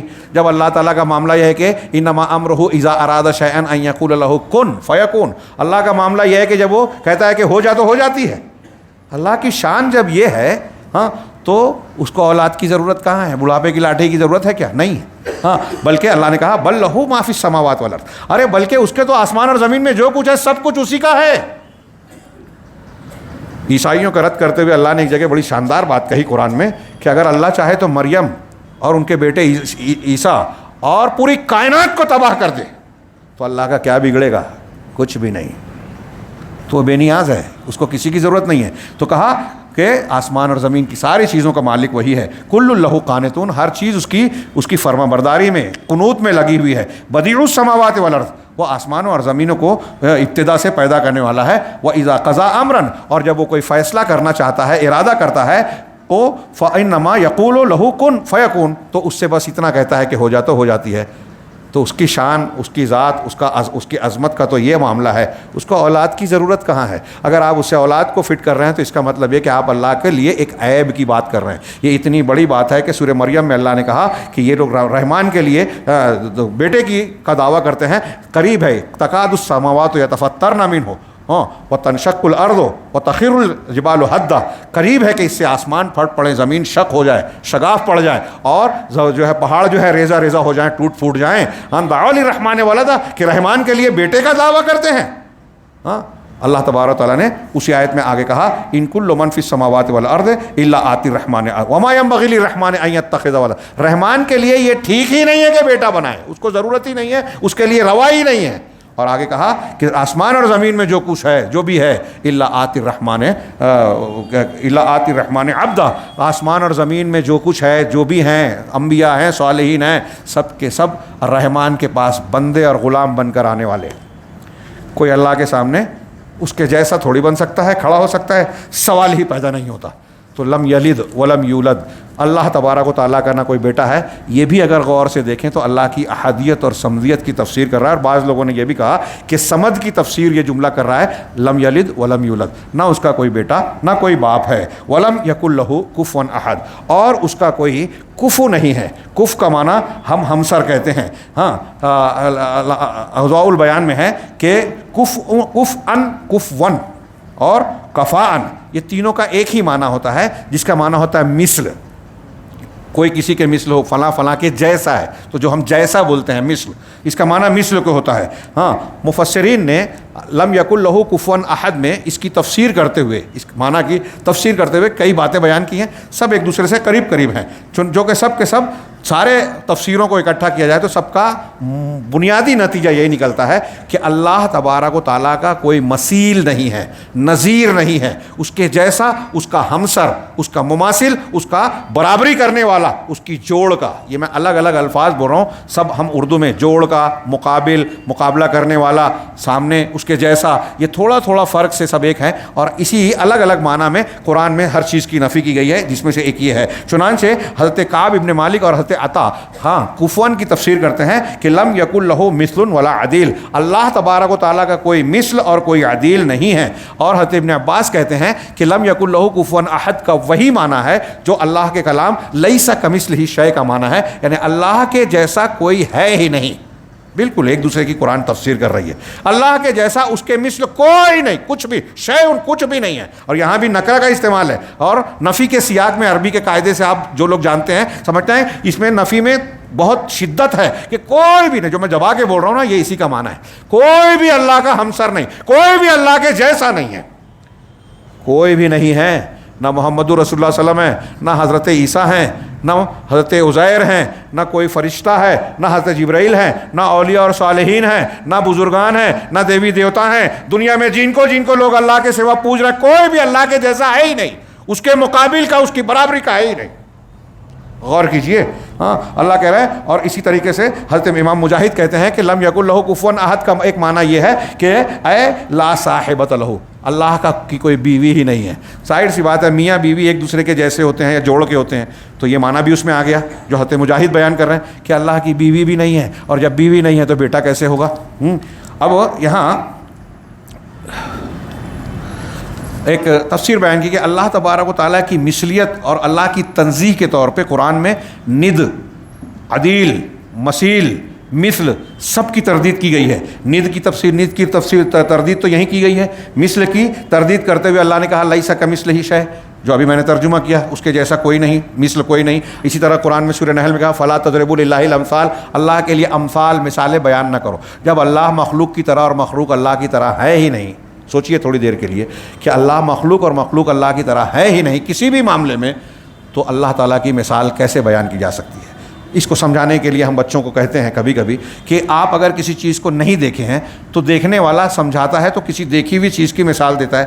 مثال کے طور پہ ایک موٹی سی کہ اگر ایک آدمی نے شیر بالفرض نہ دیکھا ہو، آج تو سبھی دیکھے ہیں، ٹی وی کا زمانہ ہے، ہاں، تو کہا شیر اگر کسی نے نہیں دیکھا ہو تو اس کو سمجھانے کے لیے کوئی بولتا ہے کہ شیر کو آپ نے نہیں دیکھا تو دیکھیے بلی دیکھی ہے، کہاں؟ ہاں، تو بلی جو ہوتی ہے جس شکل صورت کی، شیر کی شکل صورت لگ بھگ ایسی ہوتی ہے، لیکن وہ اس سے 50 گنا 40 گنا بڑا ہوتا ہے۔ ہاں، بلی اور اس کے رنگ میں، شیر کے رنگ میں یہ ہوتا ہے کہ اس کی جلد جو ہے خاکی ہوتی ہے، اس پر کالے پٹے ہوتے ہیں یا دائرے ہوتے ہیں، الگ الگ قسمیں، چیتے، ٹائیگر اور اس میں جو قسمیں ہیں تو ایک آدمی کسی دیکھی ہوئی چیز کو نہ دیکھی ہوئی چیز کو سمجھانے کے لیے دیکھی ہوئی چیز کی مثال دیتا ہے، تو سمجھ میں آتا ہے کہ ہاں بلی کے جیسا شیر ہے، تو آدمی دماغ میں تصور میں کرتا ہے، اس کو بڑا کر کے سوچتا ہے کہ ہاں شیر ایسا ہوتا ہوگا۔ لیکن جب ہم نے یہ کہا کہ اللہ کے جیسا کوئی ہے ہی نہیں، اللہ کے مثل کوئی ہے ہی نہیں، تو ہم اللہ تبارک و تعالیٰ کو کیسے سمجھ سکتے ہیں؟ اسی لیے یہاں اہل سنت والجماعت کا یہ قاعدہ دماغ میں رکھیے، بہت اہم ہے، جس کو نہ سمجھ کر لوگ بھٹک گئے، کہ قرآن حدیث میں اللہ تعالیٰ کے جو بھی نام اور صفات بیان کی گئی ہیں وہ جیسے ہے ہم اسی معنی میں سمجھتے ہیں، اور یہ کہتے ہیں کہ یہ صفات کے نام اللہ کے ہیں ویسے جیسے اس کے شایان شان ہے، جیسے اس کے لائق و زیبا ہے، ہم نہیں سمجھ سکتے۔ ہمارے یہاں احناف جو ہے دیوبندی بریلوی حضرات، اور تحریکیوں میں جیسے حسن المنا اخوان المسلمین کے جو بانی تھے، سید قطب ان کے آگے کے شخص تھے، اور بہت سارے لوگ یہاں جیسے جماعت اسلامی کے لوگ ہیں، ہمارے یہاں کچھ لوگ اللہ تعالیٰ کے اسماء و صفات کے معنی میں تفویض کے قائل ہیں۔ اہم نقطہ بیان کر رہا ہوں، یہ کوئی لغو غیر ضروری بات نہیں ہے، ہمارے عقیدے کی بنیاد کی چیز ہے، کل اللہ احد کو سمجھنے کی چیز ہے۔ شیخ حسن البنا کا قول میں اپنے الفاظ میں بیان کروں، وہ کہتے ہیں کہ جمہور امت سلف امت کے جو اہل سنت والجماعت کے بارے میں کہتے ہیں کہ وہ کہتے ہیں کہ اللہ تعالیٰ کے اسماء و صفات کے بارے میں وہ تفویض کے قائل ہیں. تفویض کا معنی ہوتا ہے سونپنا، سپرد کرنا. یعنی کیا مطلب؟ یہ کہتے ہیں کہ اللہ نے قرآن میں جو کہا ہے ٹھیک ہے، ہم مانتے ہیں کہ وہ قرآن ہے، اللہ کا کلام ہے، لیکن اس کا مطلب کیا ہے نہیں معلوم، اللہ کے حوالے کرتے ہیں. یہ مفوضہ ایک جماعت گزری ہے. امام احمد بن حنبل رحمہ اللہ کہتے ہیں کہ تعویل کرنے والے، تحریف کرنے والوں سے زیادہ بڑے گمراہ ہیں. یہ گمراہ ہیں کیونکہ یہ کہہ رہے ہیں کہ اللہ نے قرآن و حدیث میں ایسے الفاظ، ایسے اسماء و صفات بیان کیے جو ہماری سمجھ کے ہی باہر ہیں. اللہ اور رسول اللہ صلی اللہ علیہ وسلم نے، صحابہ نے، تابعین نے اللہ تعالیٰ کے جتنے بھی اسماء و صفات قرآن میں سب کی تشریح کی، معنی بتایا. اور آپ قرآن کی آیتیں پڑھیے، جہاں جیسا مضمون ہے اس مضمون کے اعتبار سے اللہ کے نام ہے. کہ تم اگر چوری چھپے کوئی سرگوشی کرتے ہو تو یاد رکھو اللہ علیم ہے، خبیر ہے، جانتا ہے. فلاں کام کرتے ہو تو دیکھو اللہ کی قدرت سے باہر نہیں ہے. تو اس کا معنی اور مطلب اپنے مضمون کے ساتھ جڑا ہوا ہے. تو یہ لوگ اس کا رد کر رہے ہیں. تو ائمہ سلف کہتے ہیں کہ یہ مفوضہ زیادہ گمراہ ہیں. اور حسن البنا بھی یہ کہتے ہیں، یہ غلط بات کہتے ہیں کہ امت کے جمہور علماء اہل سنت جو ہیں تفویض کے قائل ہیں اللہ کے اسماء و صفات میں. اللہ کے اسماء و صفات میں ہم، آپ، اہل حق، صحابہ، تابعین، تبع تابعین، محدثین، تمام امامان، امام حنیفہ، امام شافعی، امام مالک، امام احمد بن حنبل اور سارے محدثین، سب کا نام لے لیجئے، یہ سارے کے سارے اللہ کے ناموں کے معنی کی تفویض نہیں کرتے. دھیان دیجئے جو کہہ رہا ہوں، اللہ کے ناموں کا جو معنی ہے عرب میں اور عربی زبان میں جو تھا وہی مانتے ہیں. کہ اس کا سمیع کا معنی سننے والا مانتے ہیں، علیم کا معنی علم رکھنے والا، حی کا معنی زندہ، رحمان رحیم کا معنی رحمت سے بھرپور رحمت والا، نہایت مہربان. تو یہ معنی ہم مانتے ہیں، لیکن اس معنی کی کیا کیفیت ہے یہ نہیں مانتے، یہ نہیں جانتے، اس کی تفویض کرتے ہیں. معنی کی کیفیت کی تفویض کرتے ہیں. معنی کی تفویض، دونوں میں فرق سمجھیے اچھی طرح. جیسے مثال کے طور پہ اللہ سننے والا ہے، یہ ہم نے کہا اللہ کیسے سنتا ہے نہیں معلوم، جیسے اس کے شایان شان ہے. اللہ کا ہاتھ ہے، قرآن نے کہا کہ میں نے آدم کو اپنے ہاتھوں سے پیدا کیا، بنایا. اللہ کا ہاتھ ہے، قرآن حدیث کہہ رہے ہیں تو ہم کو ماننا ضروری ہے. نہیں مانیں گے تو انکار ہوگا، کفر ہوگا. قرآن کا انکار کفر ہے. امام مالک سے ایک شخص نے پوچھا کہ رحمان علی العرش استوا میں استوا، رحمان عرش پر مستوی، استوا کا کیسے استوا ہوا، مستوی ہوا؟ تو امام مالک نے کہا کہ الاستواء معلوم، یہ قاعدہ ہے اہل سنت کا کہ استوا معلوم ہے، قرآن نے بتایا تو ہمیں معلوم ہے، علم ہے. ہاں، والکیف مجہول، کیفیت کیسے مستوی ہے رب العالمین، کیسے بلند ہے عرش پر قائم ہے نہیں معلوم ہے، مجہول ہے، کیفیت نہ معلوم ہے. والایمان بہ واجب، اور اس پر ایمان رکھنا واجب ہے، اس لیے کہ قرآن و حدیث بیان کر رہی ہیں. والسؤال عنہ بدعہ، اور اس کے بارے میں سوال اور کھود کرید کرنا بدعت ہے. اور کہا کہ اس آدمی کو میری مجلس سے نکال دو. سوچئے، یعنی امام مالک کے زمانے میں اس کا سوال کرنے پر بھی اس کو بدعت ہی سمجھ لیا. یعنی مسلمانوں میں یہ عام ہے کہ قرآن و حدیث میں اللہ کے اسماء و صفات اور جو کچھ بیان کیے گئے اس کے افعال، اس کو ویسے ہی مانا جائے جیسے کہا گیا، کیفیت کے پیچھے نہ پڑا جائے، کیونکہ وہ ہماری عقل، ہماری قوت فہم، ہمارے عقل کے دائرے سے باہر ہے. جب ہم اپنے اندر، ہمارے جسم کے اندر جو روح ہے، جو مخلوق ہے، اس کی کیفیت نہیں سمجھ سکتے تو اللہ رب العالمین کے اسماء و صفات کی کیفیت کو کیسے سمجھ سکتے ہیں، جس کے بارے میں قرآن بار بار کہہ رہا ہے وَلَمْ يَكُنْ لَهُ كُفُوًا أَحَدٌ لَيْسَ كَمِثْلِهِ شَيْءٌ. اللہ کا کوئی کف، کوئی جوڑ، کوئی برابری والا، کوئی ہمسر ہے ہی نہیں، اس کے مثل کوئی ہے ہی نہیں. جب اللہ کا کوئی مثل ہی نہیں ہے تو اسے ہم سمجھ کیسے سکتے ہیں؟ اسی طرح اللہ تبارک و تعالیٰ نے اپنے لیے انداد اور ند کی بھی نفی کی ہے. لا تجعلوا للہ اندادا وانتم تعلمون، جانتے پوچھتے تم اللہ کا ہمسر نہ بناؤ. اسی طرح اللہ تعالیٰ نے اپنے عدل کی منافت کی. کفار سے کہا ثم الذین کفروا بربہم یعدلون، کہ کافر لوگ اپنے رب کا عدل بناتے ہیں، یعنی ان کے برابر کسی اور کو درجہ دیتے ہیں یا اپنے رب سے انحراف کرتے ہیں. یہ سارے معنی کو سامنے رکھنے کے بعد نتیجے کے طور پر جو میں نے ایک بات کہی تھی شروع میں کہ شیخ عطیہ سالم نے اضواء البیان میں بڑی پیاری ایک بات کہی، دو تین لائن ہے، میں آخر میں بس اس کا ذکر کروں. کہتے ہیں وَبِإِمْعَانِ النَّظَرِ فِي مَبْدَئٍ يُفَسِّرُهُ مَا بَعْدَهُ. اگر ہم سورہ اخلاص پر غور، گہری نظر ڈال کر اس اصول کے تحت غور کرتے ہیں کہ قرآن کا پہلے حصے کی بعد والا حصہ تفسیر کرتا ہے، تو اس طریقے پہ اگر ہم غور کرتے ہیں تو شیخ نے کہا یتضح، اس طرح غور کرنے پر ہمارے سامنے یہ بات واضح ہوتی ہے کہ ان السورۃ کلھا تفسیر لاولھا، کہ یہ جو پوری سورہ ہے قل ھو اللہ احد، ہاں یہ پہلا حصہ ہوا. اب اس کے بعد اللہ الصمد، اللہ الصمد ہے، الذی لم، تو پہلا حصے بعد والا حصہ پہلے والے حصے کی تفسیر اور وضاحت کر رہا ہے، معنی میں اور مضبوطی دے رہا ہے۔ چنانچہ قل هو اللہ احد یہ پہلا حصہ ہے۔ اب احدیت، اللہ کا اکیلا ہونا کیسے ہے، آگے والے حصے سے کیسے اس کی تفسیر ہو رہی ہے، تو یہ اللہ تبارک و تعالیٰ کا اپنے تمام صفات کمال و جلال میں متفرد ہونا ہے، الصمد۔ کیسے اللہ اکیلا ہے؟ اس لیے کہ وہ الصمد ہے، وہی کامل ہے علم میں، وہ کامل ہے قدرت میں، وہ کامل ہے علم میں، وہ کامل ہے غنا میں، وہ کامل ہے سیادت اور سودت میں، وہ کامل ہے ہر خوبی میں، اس لیے وہی اکیلا ہے۔ تو الصمد الاحد کی تفسیر کر رہا ہے۔ پھر آگے کہا دوسرا لم یلد ولم یولد ہے، وَلِأَنَّ الْمَوْلُودَ لَيْسَ بِأَحَدٍ، اور اسی طریقے سے اگر کوئی پیدا ہوتا یعنی کسی کا بیٹا ہو تو وہ احد کہاں رہے گا، اکیلا کہاں رہے گا؟ بیٹا باپ کی طرح ہوتا ہے نا، اس کی کچھ خوبیاں آتی ہیں، لِأَنَّهُ جُزْءٌ مِّن وَالِدِهِ، کیونکہ بیٹا باپ کا جز ہوتا ہے، اس کا حصہ ہوتا ہے۔ والوالد لیس بأحد، اسی طرح باپ بھی احد نہیں ہو سکتا، اکیلا نہیں ہو سکتا، اس لیے کہ اس کا بیٹا اس کا جز بنتا ہے۔ اگر کوئی کسی کا باپ ہو، اگر کوئی کسی کا بیٹا ہو تو وہ احد نہیں ہو سکتا۔ ہاں، اللہ تبارک و تعالیٰ ہی اکیلا ایسا ہے کہ نہ اس کا کوئی باپ ہے نہ کوئی بیٹا ہے، لہذا اللہ احد ہے۔ سارے لوگ مخلوق ہیں، باپ بیٹے سے پیدا ہوئے، اللہ تبارک و تعالیٰ غیر مخلوق ہے بلکہ خالق ہے، مالک ہے، رب ہے، ساری کائنات کا رچنے والا ہے، اس کے جیسا کوئی نہیں، وہ ہمیشہ سے ہے، ہمیشہ رہنے والا ہے، اور مخلوق مولود ہے، والد ہے، ولد ہے، اور ان کی ایک شروعات ہے، اور سب کو موت بھی آنا ہے، لہذا کوئی بھی اللہ کی طرح ہو ہی نہیں سکتا، اس لیے اللہ احد ہے، اکیلا ہے۔ اسی طریقے سے آخری ہے وَلَمْ يَكُنْ لَهُ كُفُوًا أَحَدٌ وَكَذَلِكَ يَكُونُ لَهُ كُفُوًا، اسی طریقے سے مَن يَكُونُ لَهُ كُفُوًا، اسی طریقے سے جس ذات کا کوئی کف اور ہمسر ہوتا تو وہ احد نہیں ہوتا موجود میں۔ اگر اللہ کا کوئی کف ہوتا، اللہ نے کہا نا وَلَمْ يَكُنْ لَهُ كُفُوًا أَحَدٌ، اللہ کا کوئی کف، کوئی برابری والا کوئی ہمسر ہے ہی نہیں۔ اگر کوئی ہمسر ہوتا تو اللہ احد نہیں رہ جاتا، کیونکہ وہ جوڑ والا سامنے آ گیا تو اکیلا پن کہاں رہتا۔ اس طریقے سے آپ غور کریں کہ قل اللہ احد کی یہ پوری کی پوری صورت توحید کی تمام قسموں کو سمیٹتی ہے، ثابت کرتی ہے علمی اعتبار سے۔ قرآن کے انتہائی حصہ جو توحید کا مضمون بیان کرتا ہے، وہ مضمون اللہ کے اسماء و صفات اور معرفت کا اس میں سمٹا ہوا ہے۔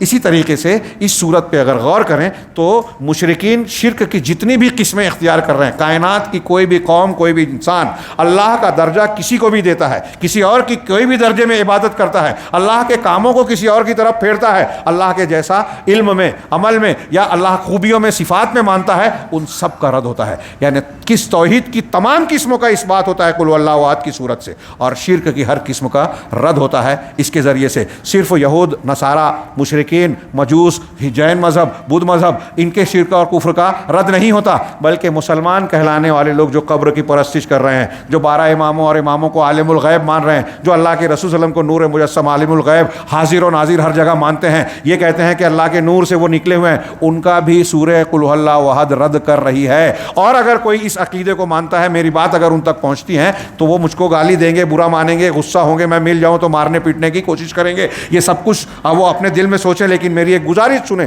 کہ وہ ایک مرتبہ اپنے اس عقیدے کو سامنے رکھیں اور پھر قل اللہ احد اللہ الصمد لم یلد ولم یولد کے معنی اور مفہوم کو جو اللہ کے رسول صلی اللہ علیہ وسلم اور صحابہ کرام کے تشریح کے مطابق ہو، آپ ایک مرتبہ غور کر کے پڑھیں تو آپ کو محسوس ہوگا کہ قل اللہ احد آپ کی قبر پرستی، پیر پرستی، ولی پرستی، شخصیت پرستی، اللہ تبارک و تعالیٰ کے قانون اور رسول اللہ صلی اللہ علیہ وسلم کی تعلیمات کے مقابلے میں اپنے پیر صاحب، اپنے صوفی صاحب، بزرگ اور مشائخ اور اپنے امام صاحب کی باتوں کو ماننے والی بات کا بھی قل اللہ احد رد کر رہی ہے۔ کیونکہ ایک انسان جب اللہ کا کوئی بھی حق کسی بھی شکل میں، پیر کو، ولی کو، بزرگ کو، دیوی دیوتا کو، کسی اور بت کو، سورج اور چاند کو، کسی کو بھی دیتا ہے تو وہ اللہ کو احد نہیں مان رہا ہے، اللہ کو صمد نہیں مان رہا ہے، اور یہ مان رہا ہے کہ ولم یکن لہ کفوا احد غلط ہے، بلکہ وہ کہہ رہا ہے کہ نہیں، یہ بھی اللہ کے جیسا ہے۔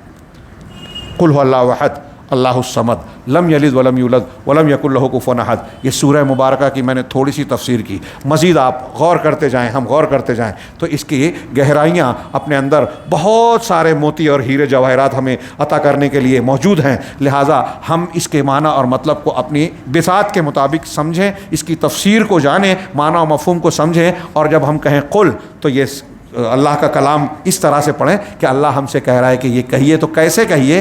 جو عبد الرحمن بن ناصر السعدی نے کہا کہ قل معتقدا لہو، اس کا عقیدہ رکھتے ہوئے، جازما بہی، حتمی طور سے جزم کرتے ہوئے، یقین کے ساتھ کہو، ہاں، اور اس کا عقیدہ اور عارفا بمعنی ہو، اس کے معنی کو سمجھ کر۔ اللہ رب العالمین سے دعا ہے کہ وہ اس سورہ مبارکہ کے برکتوں کو سمجھنے اور اس کے برکتوں کو اپنے دامن میں سمیٹنے کی ہمیں توفیق عطا فرمائے۔ صبح و شام کے اذکار میں اور روزمرہ کے موقعوں پر اس کو جو پڑھنے کی تعلیم دی گئی ہے، اللہ تبارک و تعالیٰ اسے نہ صرف ہمیں پڑھنے کی بلکہ اسے سمجھ کر اس طریقے سے پڑھنے کی توفیق دے کہ اس کی حقیقی برکتیں ہمیں حاصل ہوں، جو رسول اللہ صلی اللہ علیہ وسلم نے ایک صحابی سے کہا کہ اس نے قل اللہ احد پڑھا اور اس کے لیے جنت واجب ہو گئی۔ ہم کو بھی ایسا ہی پڑھنا اللہ نصیب فرمائے اور دنیا اور آخرت میں کامیابی عطا فرمائے۔ یہ آخر میں ایک پہلو یہ بیان کرنا چاہتا تھا، وقت بہت زیادہ ہو گیا، کہ قل اللہ احد کی ان ساری فضیلتوں کو اور توحید کے اس بات کو آپ اس سے جوڑیے جو کلمہ لا الہ الا اللہ اور انبیاء اور رسولوں کی بعثت کے مقصد کو